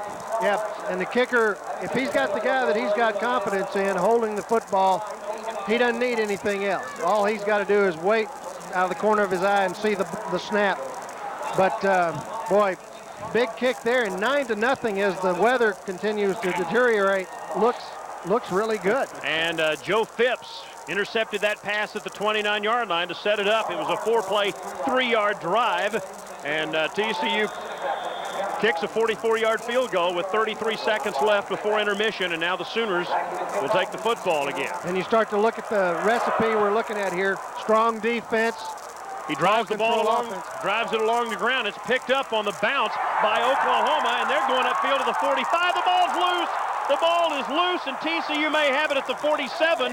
The return man for Oklahoma was Reggie Skinner, a running back, who picked it up. He was about 20 yards upfield from the deep guys and caught that ground ball from Chris Kalaki, and then a big hit by the Horned Frogs at the end of that run with 26 seconds left, and they're still unpiling it. And Oklahoma obviously has the best wrestling team, John, because they have 3 times tonight recovered fumbles. Brian at the bottom of the pile, and that time they did it again. Skinner came away with it. Yes, Skinner, and he had a little bit of help from Oklahoma's Rodney Radeau as well, who was down on the field trying to wrestle it away from a couple of Horned Frogs there. The rain has picked up a bit, Bill. The field condition's still okay, but that ball has really gotten slippery. They've just gone in and brought in some more footballs from the locker room to try to keep them all dry. Boy, big hit there, and a lot of hitting going on out here. And big shot there. We were trying to spot on the replay who had made that tackle. But anyway, Oklahoma with a first down. 1 for 5, Fletcher from the 48. Pitch sweep going to Damon Parker, who's hit and dropped again and fumbles it. Ray Lacey, or did he knock it down? No, they say that it was not a fumble. And they blew the whistle before Parker dropped the football. Ray Lacey was in the backfield at the 44-yard line, and Lacey may be down, or at least somebody wearing a black jersey is down on the field. The Frog fans thought that was a fumble, did not get that call, but boy, did Lacey read that book and knock Damon Parker off his feet. Well, Lacey was in the process of turning Damon Parker horizontal, and while he's up in the air, arms and legs completely off the ground, the ball falls out, so the fans aren't completely out of line questioning that call. And again, a TCU player down. I don't know that we have the number yet. It's Andre Bruce, the cornerback. Andre Bruce, the cornerback, is prone at the 44-yard line, so let's hope he's okay along near the Oklahoma side of the field.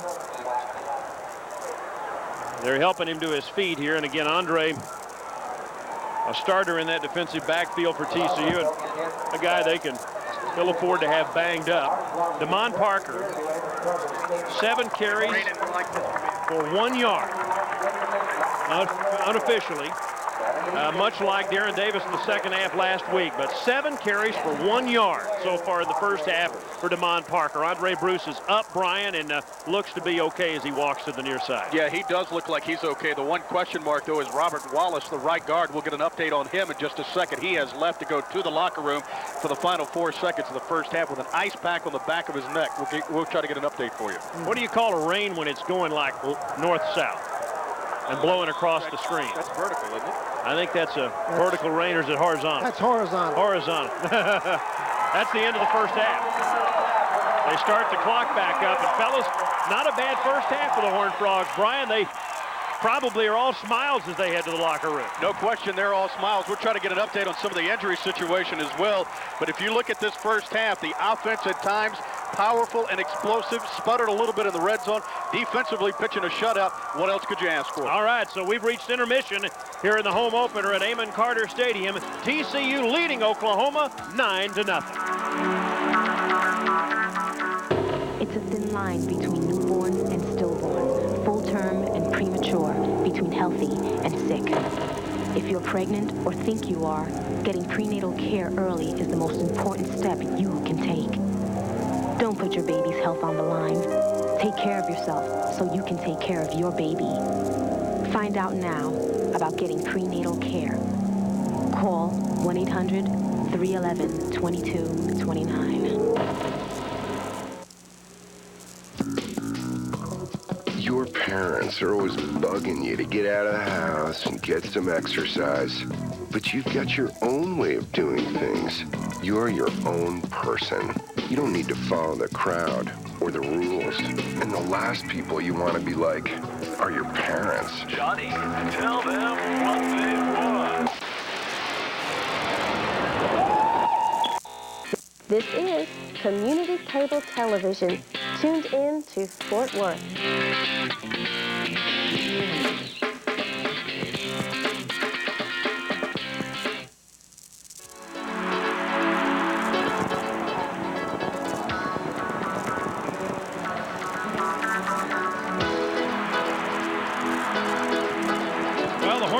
Trying to go 2-0 on this young season. Bill Coates, John Denton, Brian Espridge, our producer-engineer Ron Pell, statistician Greg Marks, and Wayne Gossard, our spotter, here at Amon Carter Stadium. It's halftime with the third quarter about to start, and TCU leading by a score of 9-0. They won at Iowa State last week and are trying to go 2-0 on the season for the first time since...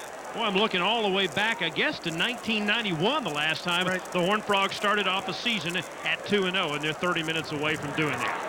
Pretty good team that year. Had a lot of injuries. 91 Whackers last year here. They went 7-4, played 4 different quarterbacks and 10 different offensive linemen that season. And didn't go to a bowl game on a 7-4. Did not. Beat Houston the last game of the season. Stephen Shipley went up on a long alley-oop play as the game ended and won the game. Well, the Frogs would love to start off 2-0 tonight. Oklahoma won't go down easily, though.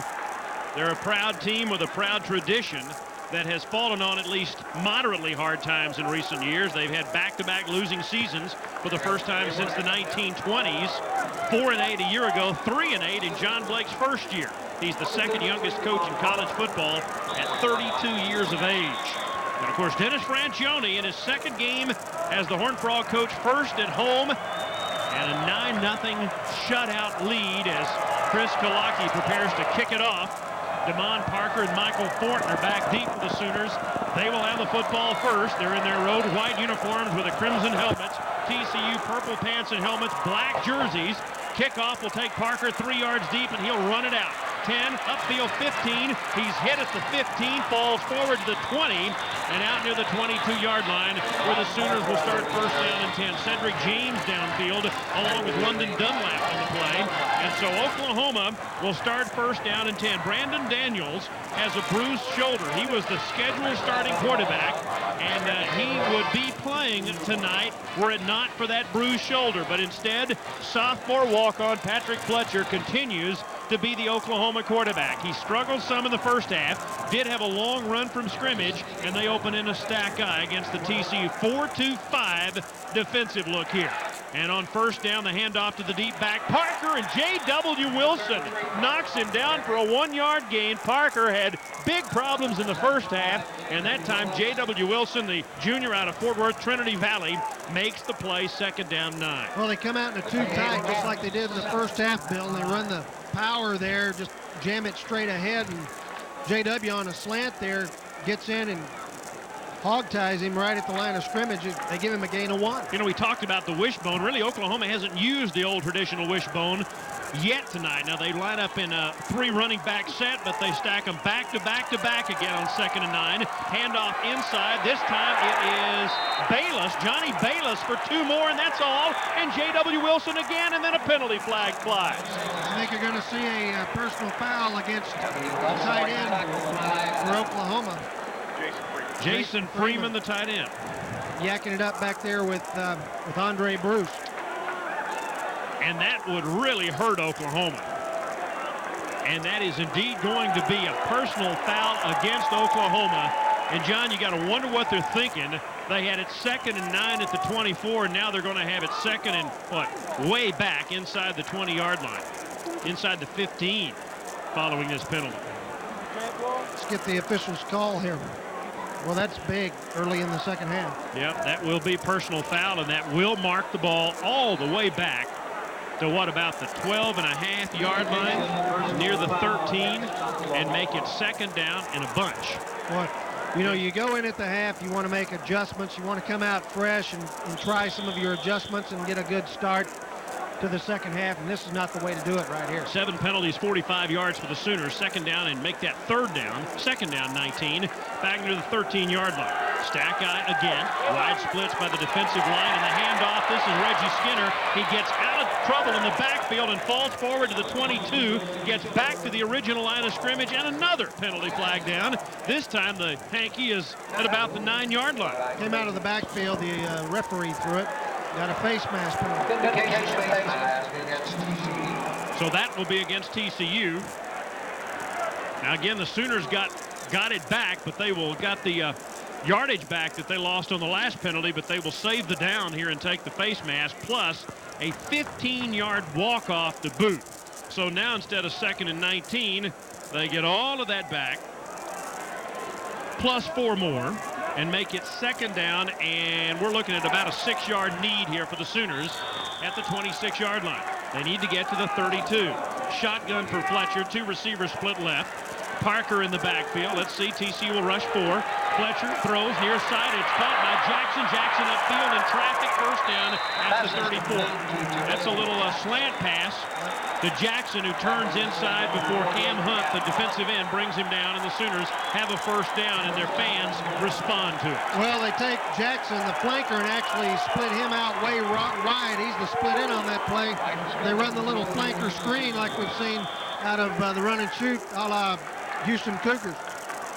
And it works for them, and so instead of having that 2nd and 19 after the penalty, they have a 1st down at their own 34-yard line. Again, wide splits by the TCU defensive line, which includes Doug Shanks at inside handoff. Skinner hit by J.W. Wilson and dropped for no gain again. Wilson has dominated this series so far. 3 big tackles. 3 tackles this series and a big play there, and they run that little sprint draw there that's kind of a look away. They give it to the back going through and then try to decoy like they're running the option to the near side.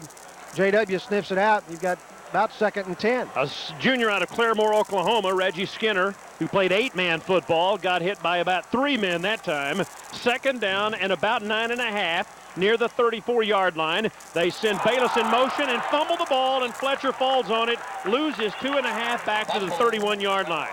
Boy, that went haywire in a hurry, and they're lucky they didn't lose it. And TCU will make a bunch of substitutions here. It'll be 3rd and long for the Sooners. Yeah, and Aaron Schobel right there. If Fletcher doesn't get on that ball quick, it's TCU's ball. Boy, now, this half is starting slow for Oklahoma. Well, they again have got a penalty that helped them out, and then a pass play to Jackson for a 1st down, but they're 0 of 7 on 3rd down conversions, and they face a 3rd and 13 here at their own 31-yard line. Out of the shotgun again. 3 receivers split to the right, including the tight end Freeman. And they run the option. Deep pitch to DeMond Parker. Big roll. 35 outside near the 39. But he didn't get the first down because Greg Walls and Reggie Hunt were in the way.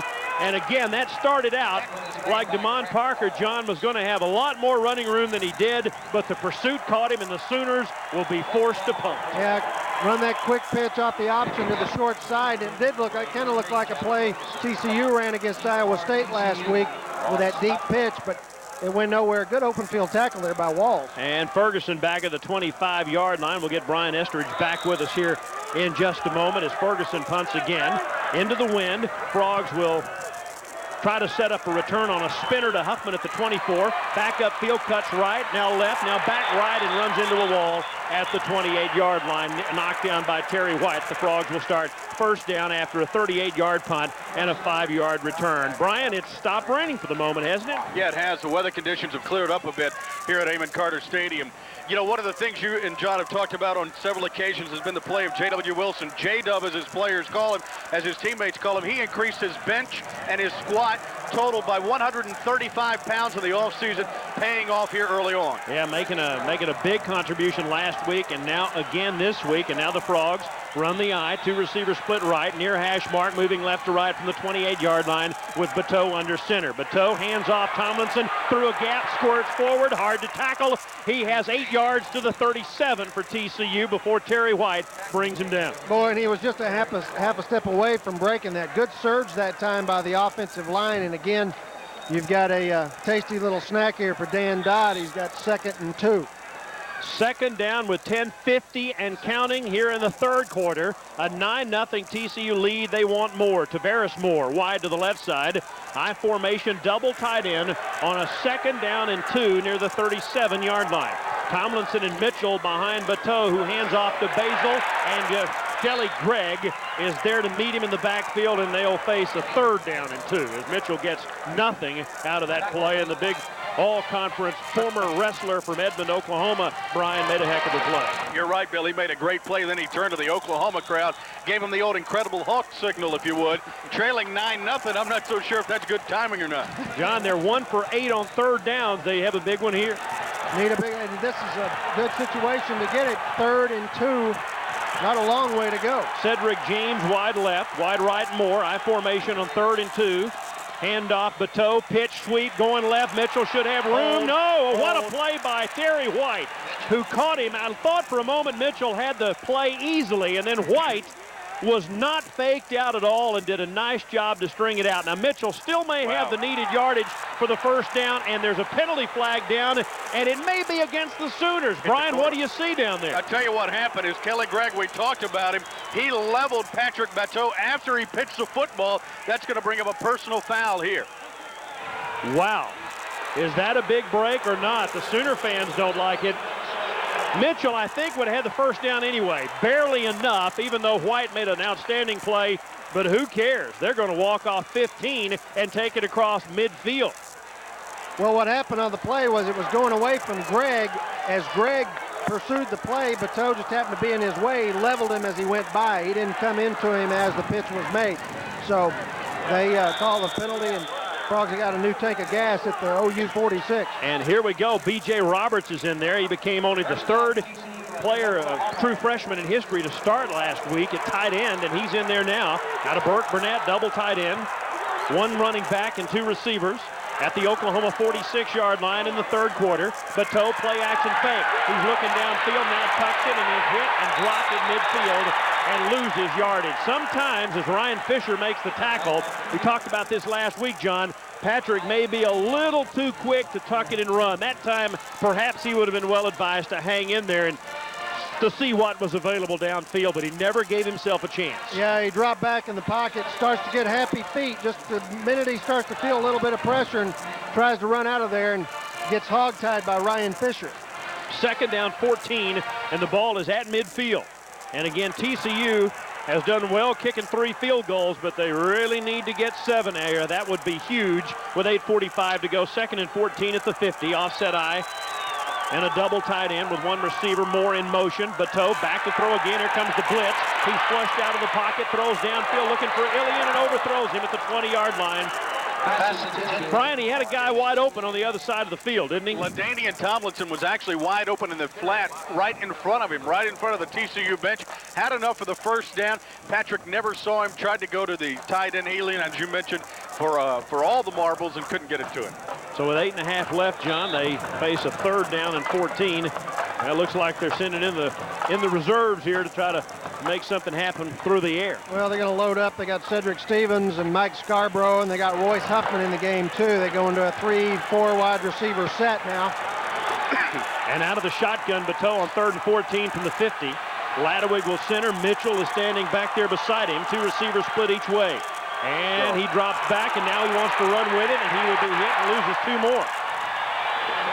Brian Fisher caught him again with a lot of help from his friends, but the Frog passing game hasn't been anything to write home about so far tonight. Only 2 completions for Patrick Bateau on the evening, and that time the Frogs, after getting that penalty across midfield to the 46, wind up going backwards 6 yards, and they'll have to punt. Yeah, that drive stalls out, and they try to decoy, go into 4 wideouts and try to open it up a little bit and give him room on the quarterback draw, but there's nothing there. And Frogs have got to continue to improve. You've got to get that air game going, because you're going to get into situations where you've got 3rd and 17, and you've got to be able to throw the football. Jackson at the 10, Huffman, shoe off at the 35 to punt it away again. Good snap. Sooners will try to set up a return, and Huffman launches another one. This one will bounce out of bounds inside the 10 as they mark it upfield right at the 10-yard line. Let's pause 15 seconds for station identification along the TCU Sports Network. This is Community Cable Television, tuned in to Fort Worth.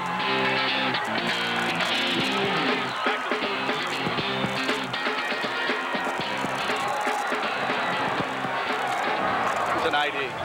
That was a 42-yard punt, and again, one of those nose-down jobs that hit out of bounds at the 10. Sooners are 90 yards away. Stackeye again on 1st down from the 10, and the new quarterback in the ball game as they hand off to Parker for 4 is Jared Reese. Reese is the new quarterback, a redshirt freshman out of Seminole, Oklahoma. Brandon Daniels, John, was supposed to be the starter, out with a bruised shoulder, and the Sooners are on their 2nd quarterback late in the 3rd quarter. Yeah, that tells you something there. Fletcher, had done a pretty good job, but they may want to change things up a little bit, get Reese in the game. Daniels, with that shoulder sprain he suffered last week, still not ready to play, and Fletcher may have a little bit of a turned ankle. He was limping late in the 1st half. Gerard Reese, the quarterback. Down and 6, handoff inside. This will be the fullback, Carson Fields, who moves the ball out near the 18, maybe the 19-yard line. Schobel knocks him down, and he'll be about a yard shy of the 1st down. It'll be 3rd down, and I'm showing, well, they'll mark it, I think, near the 18, so call it 3rd and 2 here for the Sooners. Yeah, Oklahoma now look like they're trying to start the 2nd half over again, going back to their power game. They want to try to ground it out. They've got some big offensive linemen. 3rd down, the Frogs would love to stop him here. Back to back to back behind the quarterback, Reese. Frogs put 8 men in the box, and Schobel may have jumped off sides as they run the option and hand off to Fields. And he would have had a 1st down, but there was a penalty flag down, and I'm not so sure that Aaron Schobel was he drawn offside? Here comes the call. It'll be illegal motion against the Sooners, and Schobel, the heady sophomore, yeah, he was in the neutral zone because he was pushed that way. Yeah, if TCU had been offside, they would have run the play if he had not made contact. Good point. Would they call it dead because of the movement along the offensive line? John, that changes everything. Instead of 3rd and 2, it's now 3rd down and 7. Well, that's a huge little scene setter there. And so the Sooners now may be in a passing mode as Reese, who didn't throw it all last week, will stand in the shotgun at his own 8-yard line, and a low snap, he'll pick it up and run it upfield, and he has room to the outside. Look out, 30, 35, 40, 45, 50. Veal knocks him out of bounds at the 40-yard line. That was a totally blown play that he made into a long gain of 47 yards and an Oklahoma 1st down. Yeah, took it right up the middle, saw the gap, and Reese is a big guy. He's 6'3", 200 pounds, and he can run. Took the low snap and just took off running, and didn't stop till he got to the TCU 40. Right, neither one of these quarterbacks, Bateau or Reese, they really don't want to throw the ball, it doesn't appear. They like running it, don't they? No doubt about that, Bill. One thing that you saw, Reese, who didn't play last week, he didn't play because he was suspended for that ball game. He looks like he's hungry for this one. Oklahoma's High School Player of the Year. First down at the TCU 40-yard line. Again, the stack guy. The Frogs blitz. They'll hand off to Parker coming this way. Frogs string it out to Parker, turns the corner, and then slides at the 35 with Cam Hunt about to take his head off, and Curtis Fuller there to help out. Good pursuit. Parker is bread and butter. He loves to get outside and then cut back against the grain, and he just can't do it because, number one, TCU's stringing out the play. Number two, he can't set a foot and keep it to cut back. It's too slippery. Call it a 5-yard gain. They'll mark him down on his backside near the 35.5, so it'll be 2nd down and 5 with 5:20 left to play here in the third quarter. Jackson wide right. Reese is the new quarterback. I formation behind him, double tight ends. On 2nd down, and the handoff, right tackle Parker hitting the hole and dropped by Cody Slinkard at that time. As TCU's Cody Slinkard in as a strong safety, helps make the tackle about 2 yards shy of the first down. And so the Sooners will face another big 3rd down play here with under 5 minutes to go in the quarter. And a big play for the defense here. If they could stop them and force them to try a field goal back into a bit of a breeze. It's not as heavy as it was earlier in the game, but now you've got the rain starting again. 3rd down, Matt Anderson and Jason Freeman in double tight end set, 3rd and 3 at the Frog 33-yard line. Near hash mark and movement along the Oklahoma front line again. The Frogs pointing at the Sooners and the flags fly. And it looks like the Sooners have jumped again, John, which would make it a 3rd down and 8. Jason Bronson, the right guard. We're not getting the ref microphone here. I don't think he's got it turned on, but that's exactly what it was.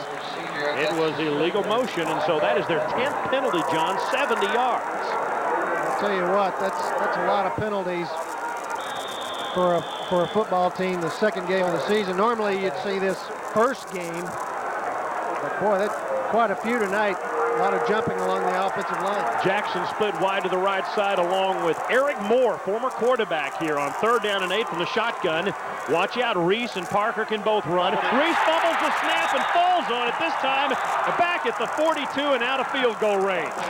He never had possession of the wet football, and while he's not rusty as a runner, John, as a passer, he's real rusty right now, and that time he didn't have a chance to pick it up and run with it. Well, you bring in your new quarterback, you get a change in cadence. That's going to mess up your offensive line. That happened there. And he hasn't been taking a whole lot of snaps in a game situation. He's in the shotgun there. They're just out of sync, and now OU's got it punted away. And it'll be Ferguson again for the umpteenth time tonight, back at his own 45-yard line. Again, into the wind, into the rain, which has started again, by the way. Huffman at his own 10-yard line. Pretty good snap. Here come the Frogs, but they will let him kick it away, and Huffman will let it bounce, and this ball will be down at the 1-yard line. Man, whoa, what a play by Corey Ivy. He was tracking that ball to 40-yard punt, John, and he makes a sliding stop at the 1-yard line, and the Frogs will start from there. Well, he barely gets there, but a great play. And that's the second one that they've downed inside the 10-yard line tonight. The one punt that they had earlier was down or out of bounds, took a left turn at the 5-yard line following a delay of game penalty. Field position plays a big part in the game, especially late in the game now as we're inside 4 minutes left in the third quarter. Well, the Horned Frogs will go double tight end here, and they'll have to be careful. They've been pretty careful with the ball tonight. They're at their own 1-yard line. I formation. Oklahoma puts, 9 men in the box here, expecting the run. That's what they get, and Tomlinson gets the handoff and barely gets out of the end zone. Back to the line of scrimmage where Michael Dunlaney brings him down. 2nd down 10. Well, I'll tell you what, he barely got out of the end zone. You're right, he got hit at the goal line and kept his legs pumping just to get out to about maybe the line of scrimmage, the original line of scrimmage. 3 minutes left to go in the third. And again, the rain has picked back up, and the umbrellas and slickers are out here at Amon Carter. Frogs have it at the 1-yard line. They bring Royce Huffman in as a wing back and put him in motion. And the fake, Bateau wants to throw out of the end zone and dumps it upfield short of Cedric James. That pretty gutsy call, though, considering the lack of success they've had throwing the ball. But they figure John, I suppose that maybe they can pull one out of the hat and at least get out of the shadow of the goalpost. Well, you've got to keep throwing it to a certain extent just to loosen up the defense. I'm not sure you want to be throwing a lot out of your own end zone with a 5-step drop like that, but Frogs have got a big decision to make here. If they could just get one first down and give themselves some breathing room, that would help a whole lot. That was a huge play by Ivy to down that ball at the 1. Man, second, make that third down in about 10. Huffman in the backfield in motion. Tomlinson and Mitchell behind him. Handoff to Ladanian for 2 to the 3.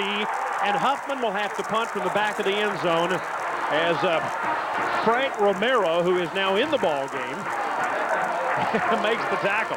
We called his name and number earlier, but it was Jeremy Wilson Guest who was in there, and Romero was there to make the tackle, and so Huffman will stand at the dead back of the end zone to try to punt the ball out. Yeah, he'll have his heels just inside the end line, and the thing you got to do here as a punt team is you've got to take an extra second, make sure, tighten up and protect, plus you've got a wet ball to deal with. You got to be really careful here. Brian Edmondson is the snapper, and you've got 3 Oklahoma return men downfield. Good snap. They'll let him kick it away, and it's off the side of his foot. Bad punt. It'll hit at the 30 and roll upfield and will be caught by the Sooners there as fielding it on a bounce was Oklahoma's Rodney Rideau. Kind of a dangerous move near the 40-yard line. That turned out to be a halfway decent punt, a 37-yarder.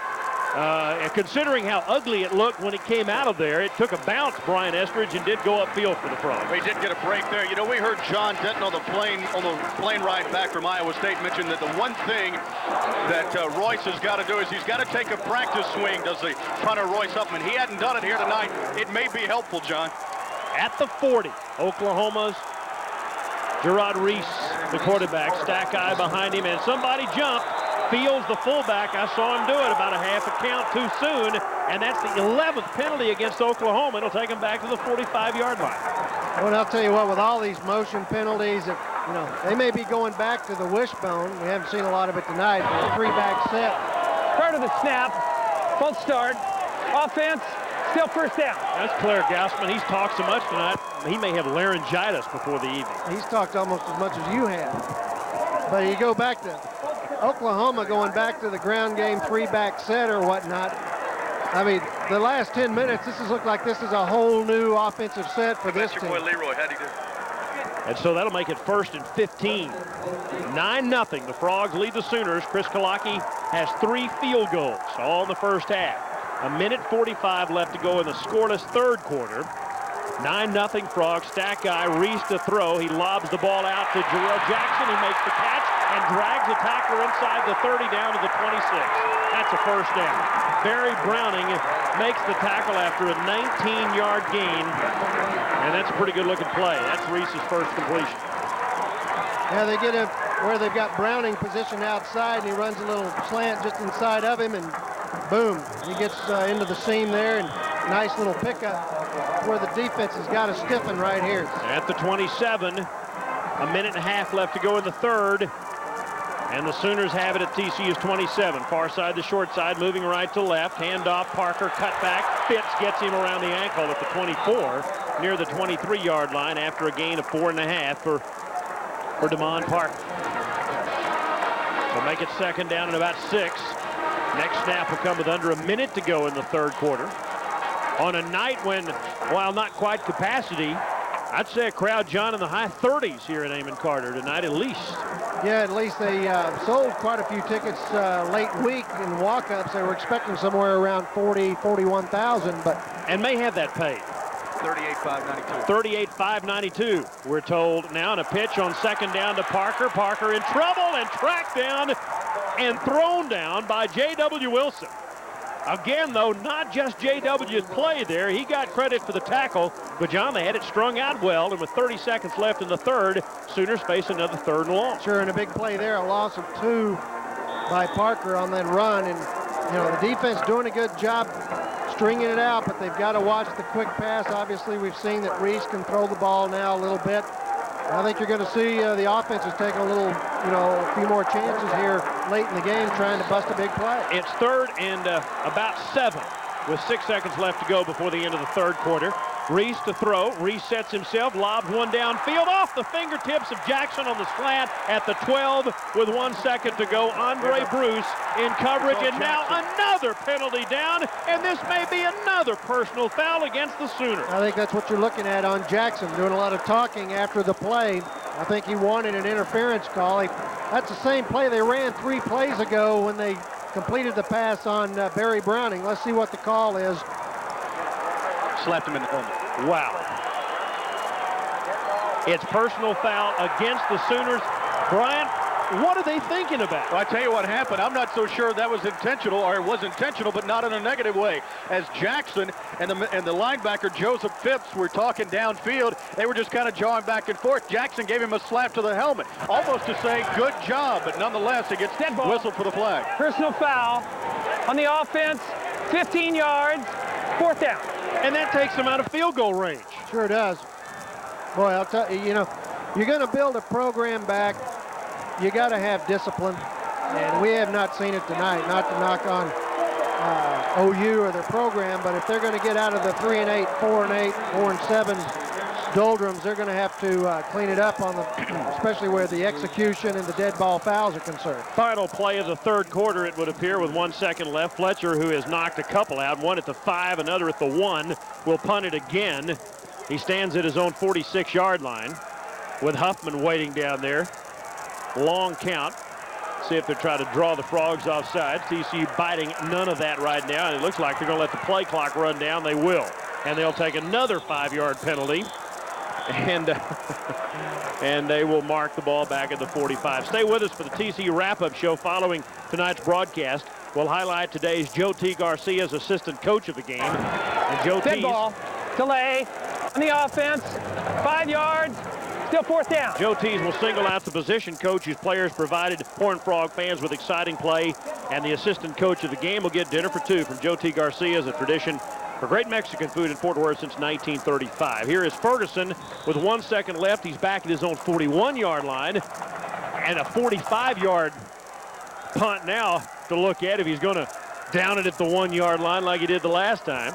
He has shown us something so far this evening. Good snap. The Frogs will not try to block it. And here's a bad punt off the side of his foot, the first one that he's had tonight. And we have reached the end of the 3rd quarter, and TCU will have pretty good field position as we start the 4th. We've played 3 quarters in Fort Worth, and the Frogs lead the Oklahoma Sooners 9-0. Back for the final period after this timeout. Back here on the sidelines, if you take a look at the ballgame at this point, as you see the scoreboard behind me, 9-0, TCU in the lead as we head to the 4th quarter of play. Now, we've heard Coach Brand talk all year long about conditioning and getting his team ready for 4th quarter action. That's where the TCU Horned Frogs faltered often last year in a 1-10 season. Now they've made a commitment in the offseason as far as strength and conditioning is concerned. We'll see if it pays off here in the 4th quarter against Big 12 Oklahoma. Last week against Iowa State, it did, as we saw the Cyclones of Iowa State. They had problems in the 4th quarter. They had leg cramps, they were tired, injuries hit them as well. TCU, on the other hand, was fresh, substituting often, especially on the defensive line. Now, as we head to the 4th quarter in this one, let's see if it pays off again. Another Big 12 opponent. Oklahoma's in town. Don't have to worry about the heat with the rain coming down, but we will keep an eye on the conditioning of the TCU Horned Frogs as they get ready for the 4th quarter. Back upstairs to Bill and John. Bill Coates, Brian Estridge, John Denton, and our crew here at Amon Carter as we get ready for the 4th. 9-0. The Frogs, with 3 Chris Kalaki field goals, lead the Oklahoma Sooners following an 18-yard punt by Jeff Ferguson. TCU will own the football, 1st down and 10 at its own 26-yard line. John, so far, the Frogs defensively, particularly on defense tonight, have made the plays. They've been a little bit, but they have stepped up and done a whale of a job. Well, they've done a real good job. And in the 3rd quarter, they got a lot of help from OU because OU continued to self-destruct with penalties.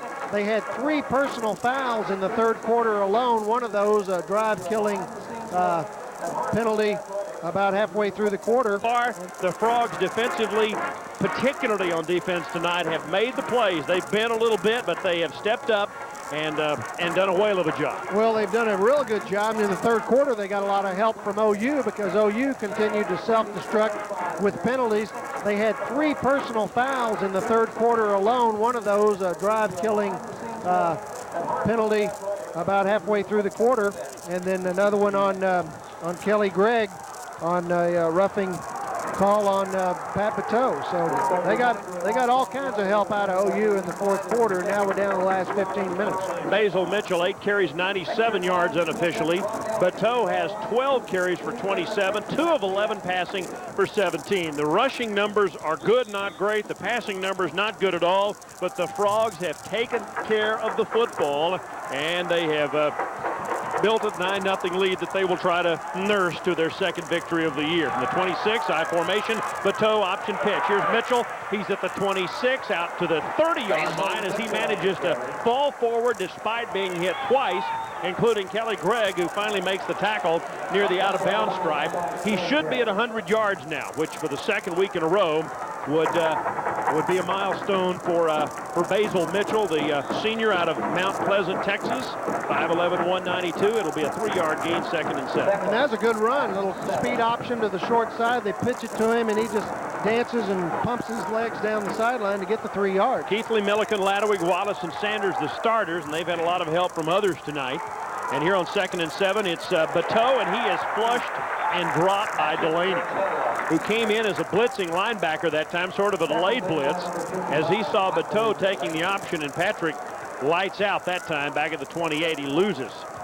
And maybe regain the original line of scrimmage. No, he loses a yard on that play. Well, Delaney reads the play, shoots through the gap, and just falls on him like a piano. That play wasn't going anywhere, Bill. Yeah, that did. It kind of looked like one of those little cartoon shows where the piano falls on the guy. Straight out of the sky. Bong! And that's about what you got. 3rd and 9. They're 2 of 11 on 3rd down, back at the 28. Oklahoma uses the 46 look here, and from the shotgun, Bateau steps up and loses the handle on the ball. He loses the handle. He's still on his feet, though, and falls down at the 23. Just better hang on to it there. Demario Solomon is the Oklahoma Sooner who made the play after a loss of about 6 more. And, well, that's at least not an incomplete pass because he never had a chance to throw the ball. And the Frogs will have to ask their defense to do it again. Oklahoma does have the wind at their back. You would at least like, John, for them to burn some clock. If they're not going to be able to get touchdowns, at least make a couple of first downs and kill some of this clock here with 13 minutes left. And the tough thing about that play on 3rd down, they had a play set up to succeed, and he starts to try to throw the ball, and the ball just hangs on him, and he can't get a hold of it. Here is Huffman. They'll go for the block. Royce gets it away. Into the wind, a line drive kick. Jackson will take it on the run at the 40, 45 midfield, out of bounds at the TCU 45-yard line. There's a flag down, and this may be yet another penalty on the Sooners, which would be about, what, 150 on the night for the Oklahoma play. If indeed this is against Oklahoma, Jackson took that on the dead run, and this is good field position pending the penalty flag. 39-yard punt, 16-yard return. Well, you get a big personal foul or see what they're going to call here. Looked like he was going to call illegal use of hands. Oh, that's exactly what it's going to be. And it's against Oklahoma. Surprise, surprise. Brian, you got to wonder if the Sooners are getting frustrated. Let's get the call, then we'll get your comments here. Here's the referee. Holding on the return team. 10-yard penalty from the spot of the foul. First down. Got to be frustrating for the Sooners. Well, there's no question about it. And you take a look at this head coach, John Blake, at OU. He's a former standout defensive lineman at OU. Some have questioned his ability to get this team organized for a football game. He's 8-16 in his 3rd year. Earlier in the year, he said, "I've always believed in option football." He also said he believed in a multiple passing attack when he was hired off the Cowboys staff. Some question his ability to make up his mind offensively. We'll see what happens on this drive. 13 penalties for 100 yards for the Sooners. They have it at their own 46-yard line with Reese, the quarterback. I formation behind him. They fake the handoff. Reese rolls out. He can run. He delivers downfield and way overthrows the intended receiver that time, who slipped down. Gerald Williams was the intended receiver on the play, and he overthrows him at the 45-yard line. Yeah, Williams over there working on Kendrick Patterson. Williams is trying to make a cut. He falls down running his route and then gets overthrown. John all choked up about that. Easy for you to say. That really... Kendrick Patterson is in at a cornerback. Cody Slinkard is in there. A lot of changes defensively for TCU to keep fresh people on there. As Stuart Ashley and Kyle Williams play inside at 2nd and 10. Reese runs the option hit as he pitches it back to Damon Parker, and Fuller's there to meet him, and he is leveled all the way back at the 35-yard line for a loss of 7. Curtis Fuller and his friends converge on Damon Parker, who still is struggling tonight. 16 carries, 19 yards for Parker. Well, they converge on the quarterback that time. 2 guys hit him. He thinks, all right, I pitch. I've got a big play coming. And Curtis Fuller is all over Damon Parker. 12 minutes left, 3rd and 16 from their own 40-yard line, and they run the shotgun again. Reese, the young quarterback, will run the quarterback keeper, and he'll take it 45 across midfield, runs into his own guy, but has the first down at the 44-yard line. He's already done that once tonight. Fellas, you got to watch that. Reggie Hunt finally brings him down, and if he doesn't, Reese is still running. Boy, and there's a crease right in the middle of the field, almost between the hash marks. And he just finds a running lane and zips straight up the field and barely gets that first down. This turned into a game of quarterback draw. Yeah, 3 carries, 60 yards for Reese. Okay, we know the guy can run. And obviously the Frogs do too, but that time they went with what looked like the play was going to be, and Reese fools them for the first down. No, it's 4th down and short. Is that what it is here? It's 4th and less than a yard. Here's Parker, and he runs it inside the 40. Now the marker, the down marker over there said 4th down. The scoreboard said 1st and 10. It was indeed 1st and 10. The chain gang not paying attention, Brian, and it was a first down by inches, and now it's a 2nd down after a 5-yard gain. Well, the guy with the marker is a Frog fan. So optimistic. He's keeping it on 4 as long as he could. Brian? You know, you take a look at this ball game heading down the stretch. You got to give Oklahoma some credit for at least sticking with his second quarterback. The pitch on the previous play, when you saw the running back hit behind the line of scrimmage, that wasn't the back's fault. That was the quarterback's fault. Then he makes a big play on the next 2nd and 6 at the 39. Reese to throw. He delivers downfield, and it's intercepted. Joe Phipps again at the 30. Phipps to the 35-yard line. He took it away from tight end Jason Freeman and has his 3rd interception of the year and his 2nd tonight. Boy, Joe Phipps, Reggie Hunt, Shannon Brazil, Russell Gary, now Barry Browning, all those guys, the safeties and the linebackers, those are people Gary Patterson wants to be able to run and move well. Phipps goes right back in coverage and picks it right off. Good coverage on the backside there by Walls, Greg Walls also. But boy, Phipps sticks a wrench in the works there for Oklahoma, and the Frogs are at their own 35. Reese very tentative with his throw that time. And here is Bateau at the 35-yard line. They go double tight end, and the handoff on the draw to Mitchell. Greg there to meet him in the hole for no gain. So now we've got a game of keep away going at the moment. 10:41 left, and it's almost like these two teams now are trying not to make mistakes. The Horned Frogs are waiting perhaps for something, for maybe one play to ice this football game, and maybe that play will come now. I'll tell you what, you're one play away, or if they can put together a drive of 4 or 5 minutes, just grind it out. They need to get a score, though. Another score here is huge. Even a field goal would help. Right. That'd make it 12 zip. It's 2nd down and 10, though, at the 34-yard line.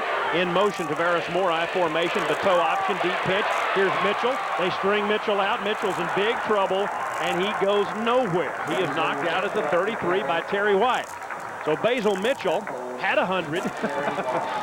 What's he at now? Back to 98. He had 100 yards, and he loses 2 there. So he's at 98 yards rushing. Yeah, moves it backwards a little bit. Oklahoma spreading that defensive line out, and they're going to dare TCU to either run it up the gut or start throwing it. And they know that TCU's having trouble throwing the football, so they're going to continue to string out that option. They don't want to let Basil get outside, and it's even tougher now to get outside and turn the corner because it's so wet out. 3rd and 12. The Frogs are 2 of 12 in this situation tonight.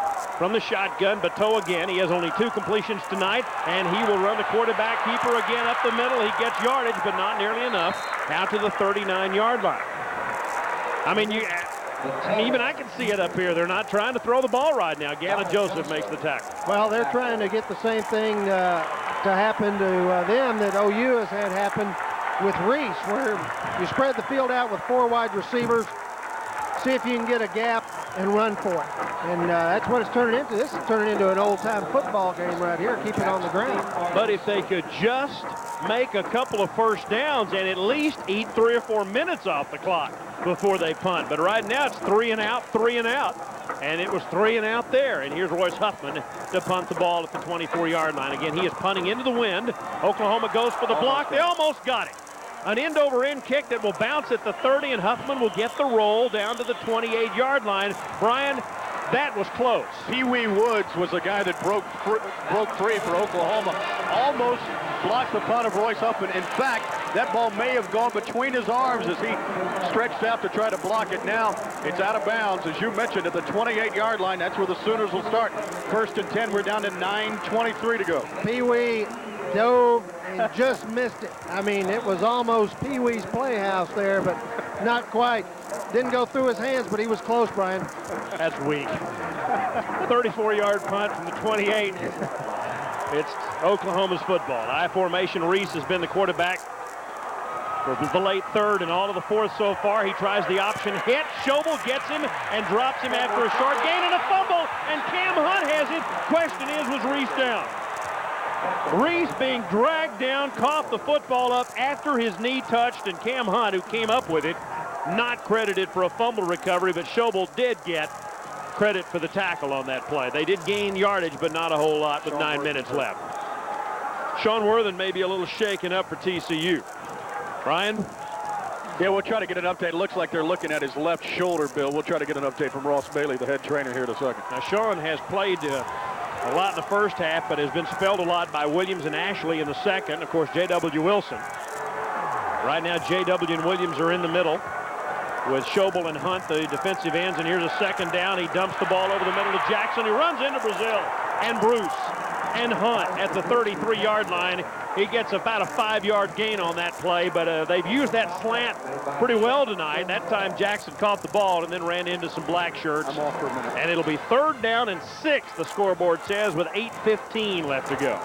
Can I listen to you, Bill? Yeah, he also ran into one of his own guys there, number 60 on the play, Matt O'Neill, the center, trying to get a block downfield, ran into himself and Shannon Brazil at the same time. 3rd down and 5, and Oklahoma will call a timeout with 7:57 left in the 4th.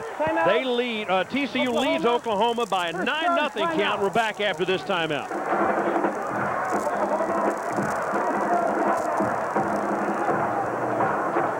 That's called the Hard Rock Wednesday on KSKS.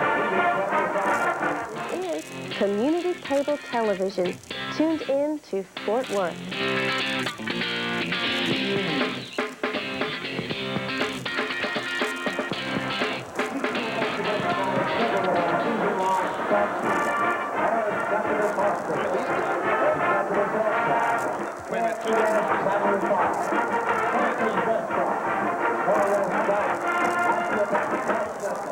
Papa John's Pizza, Radio Shack, Ramada Plaza downtown, Southwestern Bell, and United American Resort. Thank you for your support. TCU Athletics.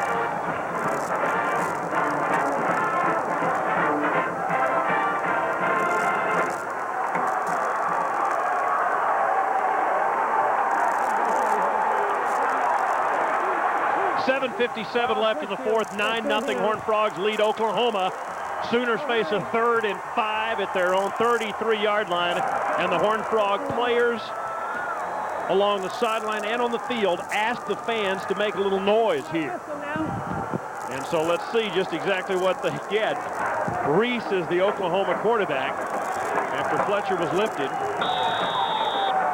Reese has made both their 3rd down conversions tonight on quarterback draws. Here's a 3rd down, 4-man line. Let's see if TC will blitz here out of the shotgun. Reese, long count here. And O'Neill snaps it to him. He drops the ball and is tackled by Schobel. He dropped it. It bounced back up to him. He wanted to run, and Aaron Schobel, the sophomore from Columbus, makes the play, and Oklahoma will have to punt again.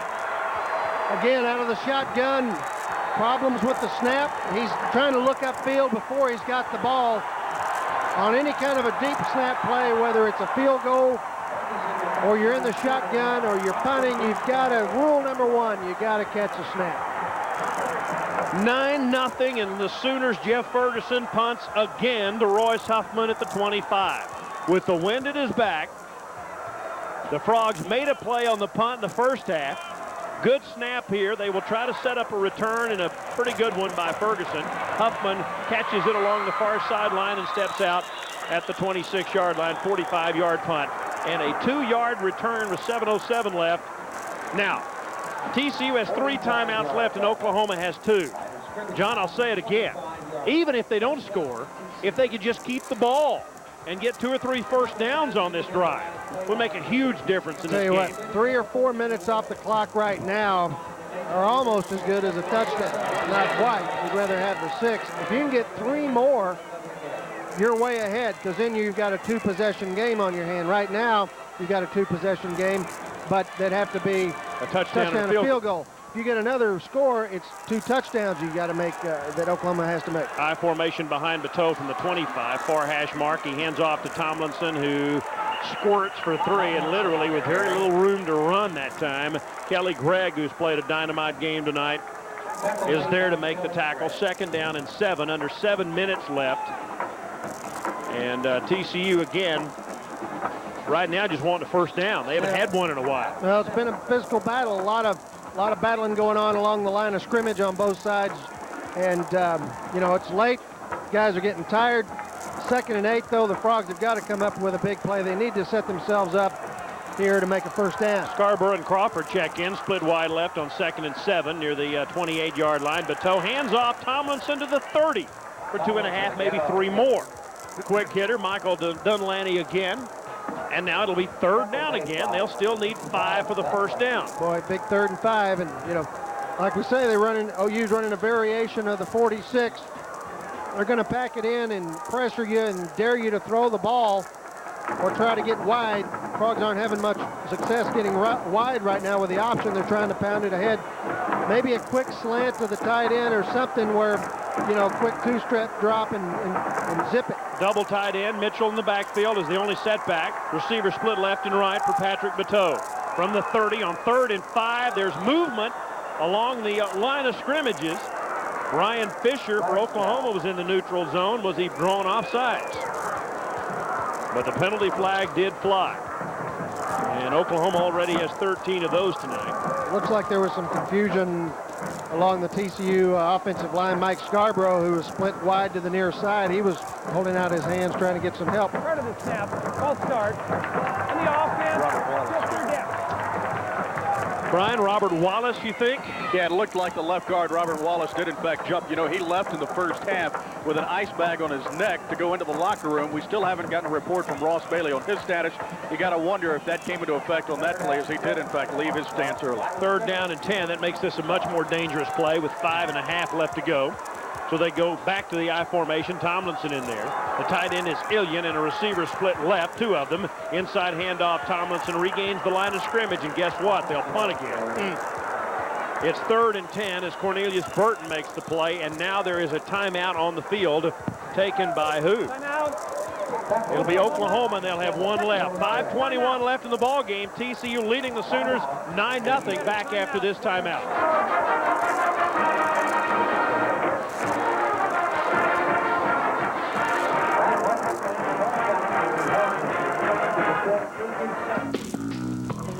Your parents are always bugging you to get out of the house and get some exercise.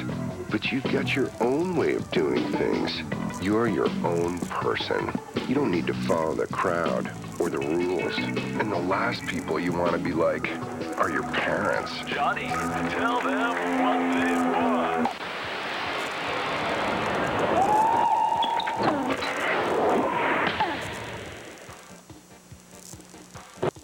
It's a thin line between newborn and stillborn, full term and premature, between healthy and sick.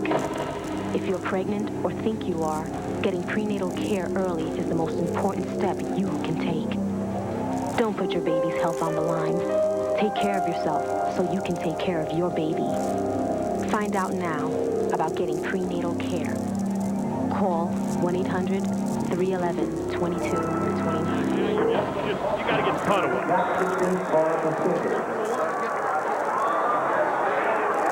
Job number 2 is defense. You got to hold him again. 9-0 Frogs lead. Huffman and his 11 to punt the ball away. Into the wind. It just died down a bit, at least at the moment. Long count, a snap. They go for the block, don't get it. End over end kick. That will bounce at the 46 and roll inside the 45-yard line, where it will be downed by Oklahoma's Corey Ivy, the defensive back. And the Sooners, after a 33-yard punt, have good field position with 5:13 to go in the football game. It'll be interesting to see what they do. Looks like they're going back to Reese at quarterback again, although they're having some struggles with him at QB. He's making plays when he runs with it, but hasn't been able to do much throwing or holding on to it when he's tried to pitch the ball. Can't get a hold of it out of the shotgun formation. Now they're going back to the stack eye. They send a receiver each way, go without a tight end. Wide splits by the Horned Frog defensive lineman on first down. Reese to throw over the middle, and it's almost intercepted again. Intended upfield for Oklahoma's Gerald Williams. Reggie Hunt diving and almost had his second interception. Well, he made a great diving attempt there. Had it in his hands, actually. He's playing a 2-deep zone. He's got to play in center field back there, and starts to come over and help out on the left side. And that ball thrown right to him. Hits him in the hands and bounces off the shoulder pads. He nearly had another interception. Reese is 2 for 6. Had one intercepted, 21 yards in passing. 2nd and 10, 5:08 left to go. From the shotgun, from his own 42-yard line, back to throw. Here comes the blitz. Dunlap chasing. Reese rolling out, throws it way over everybody's head at the 40-yard line. A TCU band member, the closest to catching that football.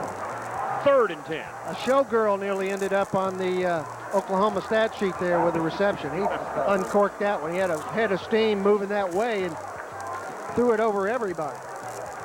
And with 5:03 to go, not much time running off the clock, the Frogs can hold here. Wonder what play they'll run on 3rd down. What do you guess? Quarterback draw, perhaps? Quarterback option keeper or something? Hell, who knows? He's in the shotgun again. He's got Parker beside him. 3 receivers split left. Frogs show blitz, and here they come, and the ball's fumbled again. And Reese falls on it back at the 34-yard line. He is John seeing those guys up at the line of scrimmage out of the corner of his eye, and he's taking his eye off the ball, just like a hitter does when he can't find his stroke. He loses 7. Well, that looks like bad ball drill. That's what that is. Man, I'll tell you what, I wonder, now I don't know officially in the stats if that counts as a fumble. It counts as a fumble, but not, it doesn't show up in the loss column. I don't know. Boy, that's 4 of those that I can remember. So the line of scrimmage is 35, 4th and 17. Fletcher at the 22-yard line. Frogs will set up a return here, and a pretty good kick out of there by Ferguson, who roots it way out of there. Huffman back at the 9-yard line will fair catch it at around the 8. So that is a 56-yard punt, no return, with 4:14 to go. And the way that punt was climbing, and it forced Royce back inside the 10, he really, it's easy for us to sit up here, but he should have let that go. Good chance it would have bounced through the end zone. Fair catches it, though. He starts waving at the 20, and he ends up at the 8. Now the Frogs have got to be careful with the football, and still you've only moved a minute off the clock. You're now at 4:14 since OU picked the ball up. They started with it with 5:21. So. Pretty quick ball game. 4:14 left to go in it. And TCU has it at their own 9-yard line. They mark it at the 9. I formation. Hang on to the ball, guys. With under 5 minutes left, and they did. And the ball's loose, and it's picked up by Mitchell at the 1. Well, I'll shut up from now on. I won't try to encourage him to hang on to it because Mitchell just had it knocked away by an Oklahoma lineman, and they're lucky the Sooners don't have it 1st and goal. Mitchell fell on it back at the 1-yard line. Well, I'll tell you what, you watch a lot of football games over the years, and you've seen it too, Bill, late in the game. A turnover like that turns a game on a dime, and right now the Frogs need to make a 1st down, eat up some clock. You get this ball game inside a minute, 2 minutes, and it's over. Well, now they have it 2nd and a bunch at their own 1-yard line. And they'll try to get it out of the end zone. Tomlinson with a handoff to the 2, where he's hit by Michael Dunlany, and it looks like Huffman may have to throw out of his own, punt out of his own end zone again. TCU, according to Greg Marks, our stat man, has 3 yards this half. I can believe it. This game is just come to a screeching halt. It's not raining that hard. And I'll tell you what, neither offense has really gotten much going here in the second half, and as evidenced by the stats that Mr. Marks is throwing at us. Boy, I'll tell you, that's ugly. But the good news is under 3 minutes now left in the ball game. But it's third down, and the Frogs need 17, and now TCU will call a timeout. 2:56 left to go. 9-0. Frogs lead the Sooners. We're back after this timeout. Well, crunch time now, 2:56 to play in the ball game. TCU leading at 9-0 with 2:56 to go. Coach Brand calls the timeout to take a look at this one, try to figure out what he's going to do. 3rd and 17 at this point. It would be the second time on the night that Royce Huffman has had to punt the football from his own end zone. He struggled at times tonight, as you noticed, as he has to take the shoe off on 3rd down, then hustle back out there to punt it again on 4th down. So here facing 3rd and 17 in the second half, the TCU Horned Frogs only with 3 yards in total offense. Got to get something going on this 3rd down play now. Leading at 9-0 with 2:56 to play in the ball game. Oklahoma offensively has struggled as well. As you see, the new quarterback Reese has fumbled the ball a couple of times, giving TCU the football back in pretty good field position, but then mistakes by the Horned Frogs offense has cost them field position as well. Now 3rd and 17 for their own 2-yard line. Big play coming here. Let's go back up top. Bill Coates and John Denton. You're looking for cellular phone service. Contact the Southwest. It is nail-biting time, John. 9-0 Frogs. 2:56 left in the game. They have it 3rd and 17 at their 2-yard line. Boy, and they've got a long 3rd down here. They need to convert. They hadn't converted but 2 3rd downs tonight. Offset eye, 2 receivers split right, and Bateau to throw out of his end zone. He gets a block, rolling upfield, throws it upfield and to no one. Nobody even close. That play looked pretty good when it started, because Basil Mitchell threw a nice block to spring Bateau to at least get a look upfield, and that ball was so far short of the intended receiver, I'm not even sure who was intended for it. Well, Michael Crawford was on a streak route up the far sideline, and then you had Mike Scarborough on a crossing route, but there was no way that Bateau was going to be able to get the ball to Scarborough. He threw it in the general direction of Crawford, but Crawford never even turned around to look at the football. Now you've got a big 4th down. You've got to make a play here. Punt team's got to come on and get it out of there. And OU just took their last time out. Yeah, I don't. Now, why would they do that? I mean, I'm no football coach, don't pretend to be. But Brian, why would they take a timeout here? Not real sure, because the clock had stopped because of the incomplete pass. 2:50 to play in the 4th. Now Oklahoma has no timeouts left. The clock was not going to restart because it was in fact an incomplete pass until the punt was made by Huffman. So I'm not so sure why they took that timeout. Well, you've got Huffman backed up against the end line now. He's only 12 yards deep. OU's going to go hard after the block. They're thinking they can make a play here and then maybe get the ball back and win the game. Okay, well, I'll buy that. His 10th punt of the night for Royce Huffman. 10th punt of the night. That is about 6 too many. So now, standing at the back of his end zone is Royce Huffman. Edmondson to snap it. He just needs to get the ball out of there. It's about the size of it here. Long count here. Edmondson snaps it, and he will get it out of there. It's not a real good kick. And the ball will bounce at the 35 and be picked up by Jackson. He goes left at the 30, and Curtis Fuller upfield at the 32-yard line after a 33-yard punt by Royce Huffman. Brian, did you get a real good look at why that thing came out of there on a low-line drive? Yeah, I sure did. And the fact of the matter is Royce had a bad drop. The ball slipped out of his hands as he went to punt the football, so a bad drop. Rex Ryan, defensive coordinator for Oklahoma, is livid. I'm not so sure if he's livid at his players for calling the timeout or for the officials for allowing them to do so. He's still hot. Well, it's 1st down Sooners at the 32, and the Frog defenders asked to do it one more time. Please reset the clock to 2:44. 2:44. Well, you hear the official. That'll give 5 more seconds. That's like a week at this point in the game.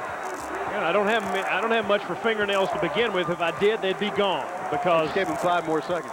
Man, this is going to be tight. 9-0 though the score. Sooners at the 32 following the punt. Reese to run the quarterback keeper. He'll turn to the outside. He has yardage inside the 25 to the 22, close to a 1st down. That's a quarterback draw all the way, quarterback keeper all the way, an 11-yard gain, and that may be a first down. It'll stop the clock with 2:37 left. Well, that's a big play there. He gets a first down, stops the clock while they move the chains. It gives Oklahoma a chance to reorganize. And Fletcher's back in. And now they've got Fletcher back in. Yeah, Patrick Fletcher's the quarterback. Inside the 22 on first down.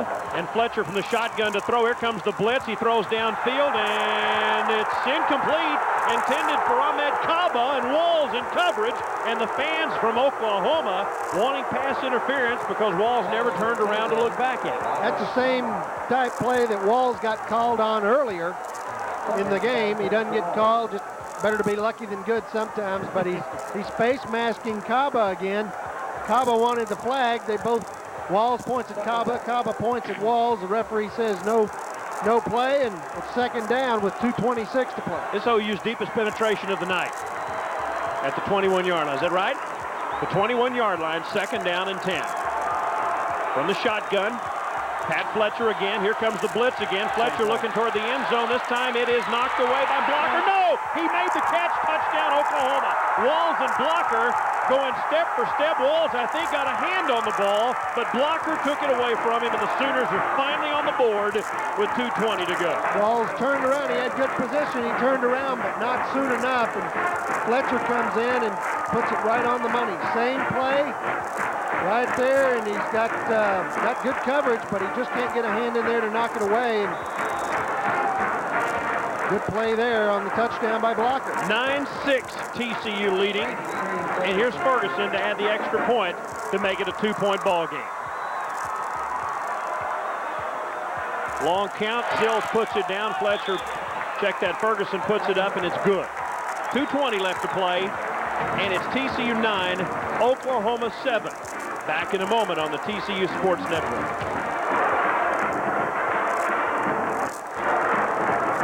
2:20 to play in the ball game now. TCU leading Oklahoma 9-7, as it is, in fact, nail-biting time, if you will.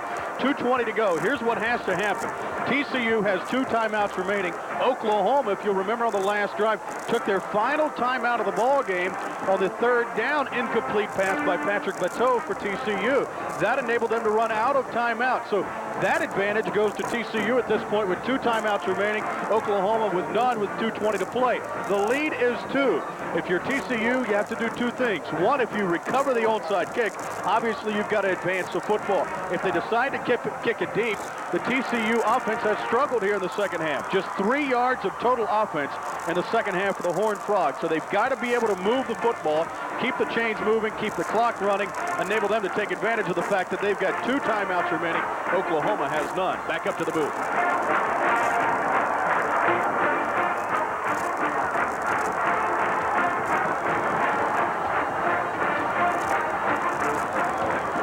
.20 left to go in the ball game. TCU 9, Oklahoma 7, following the 21-yard pass from Patrick Fletcher to Chris Blocker. And here comes the onside kick. Oklahoma stacks behind Ferguson, and TCU with their hands team in the game.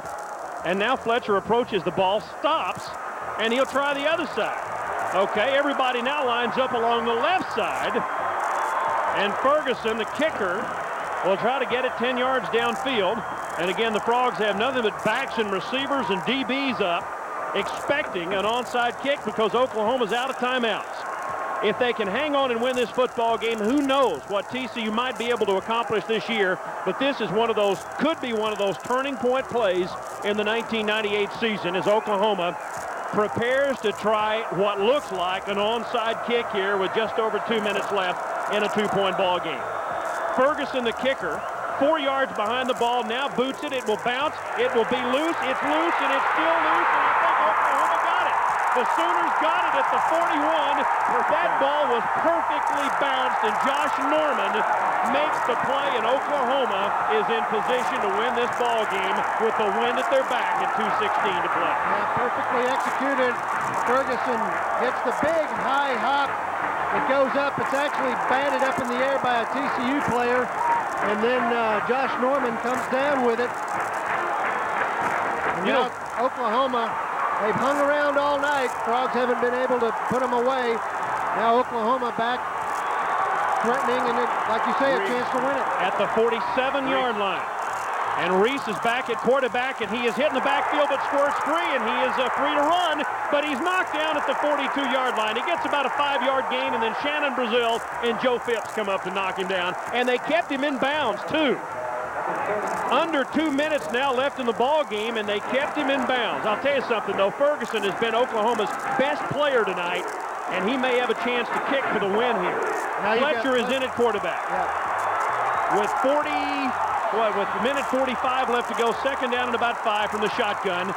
The pitch back to Fletcher. He's looking downfield over the middle. Intercepted! Joe Phipps at the 26, and then he fumbles the ball, and Oklahoma comes up with it. Oh, my goodness. Phipps intercepts for the 3rd time tonight, and then Freeman stripped the ball, I think, away from him, and Oklahoma has it back at the 23-yard line. Unbelievable. Oh, you talk about a roller coaster of emotions. Phipps catching the ball, intercepting the pass, and then having it stripped, basically giving OU a gain of about 15 yards down to the 22. Man, oh man. And that's exactly what happened. Freeman took it away from him. You got victory right there in the palm of your hand, Brian, as Phipps had that ball for about a half, enough to get credit for his 3rd interception of the night. Yeah, the TCU coaches are saying he was down. Now, Oklahoma wisely asks and receives a new football for the final minute and 38. At the TCU 23-yard line, Fletcher sends 2 receivers wide left, and Fletcher to spike the ball. There's penalty flags everywhere, as Aaron Schobel may have jumped the count, depending on whether or not the Sooners were offsides or jumped before the snap. We'll see what the indication is here. It's against Oklahoma, illegal motion. How about that? Boy. And I'll tell you, at this point, every yard helps, because we're looking at a possible game-winning field goal here by Ferguson at some point with a minute 33 left and the Sooners out of timeouts. Yep, and a first down at the 28-yard line. So 45 from here. That'd be a 45-yarder. And the wind has really died down, and it is a wet football. But that play's 3 plays away. The business at hand right now is to try to stuff Oklahoma. Damon Parker in a stack-eye backfield behind the quarterback Fletcher, who started and may finish it for Oklahoma at the 28, 1st and 15. Fletcher hands off, Parker coming this way. Parker to the outside, Parker hit and dropped. Great play by Andre Bruce with help from Fuller and Shanks. They keep him in bounds too. He gets a yard to the 27, and there'll be less than a minute to go when Oklahoma tries again here on 2nd down. And Fletcher is still in the game. He's coming back in with a play, and he is limping. He seems to be favoring his right leg, but he's still in the game. Clock runs inside 50 seconds now. 2nd down and 14. Fletcher with him near hash mark, stack eye. TCU spreads it out along the defensive line, and here we go. The handoff to Seth Littrell, the full, Littrell, and Littrell inside the 25, down to about the 22 with 34 seconds left. And Oklahoma, out of timeouts, will have to consider a 40-yard field goal very soon here. TCU has a player down. Curtis Fuller, the Horned Frog defensive back, is down, and with 26 seconds left, Fuller gets up and hops off. Now, it wouldn't make sense for a TCU player to fake an injury here. You would expect that from Oklahoma out of timeouts, that one of their players might have to try that. Clock has started, and Fletcher may have to spike this football. 18, 17, 16, 15. Ball's at the Frog 21-yard line. Look for Fletcher to either try the end zone or spike it, and he spikes the ball, and that will be, with 10 seconds left, the final play from scrimmage tonight. Ferguson will try a long field goal to possibly give Oklahoma the win. I'm underneath. Brian, you're underneath the goalpost. The wind has died down, hasn't it? It really has. There's virtually no wind down here now. Let's see if TCU to take a timeout to ice Ferguson, the kicker. I don't think so. I think they're going to let him kick it. 10 seconds left. The clock is stopped. Sills the holder. They'll mark this ball right at the 30-yard line. So call it a 40-yard field goal dead down the middle. Timeout. And now TCU is going to call a timeout. TCU will call a timeout, and we'll pause 15 seconds for station identification along the TCU Sports Network. This is Community Cable Television, tuned in to Fort Worth.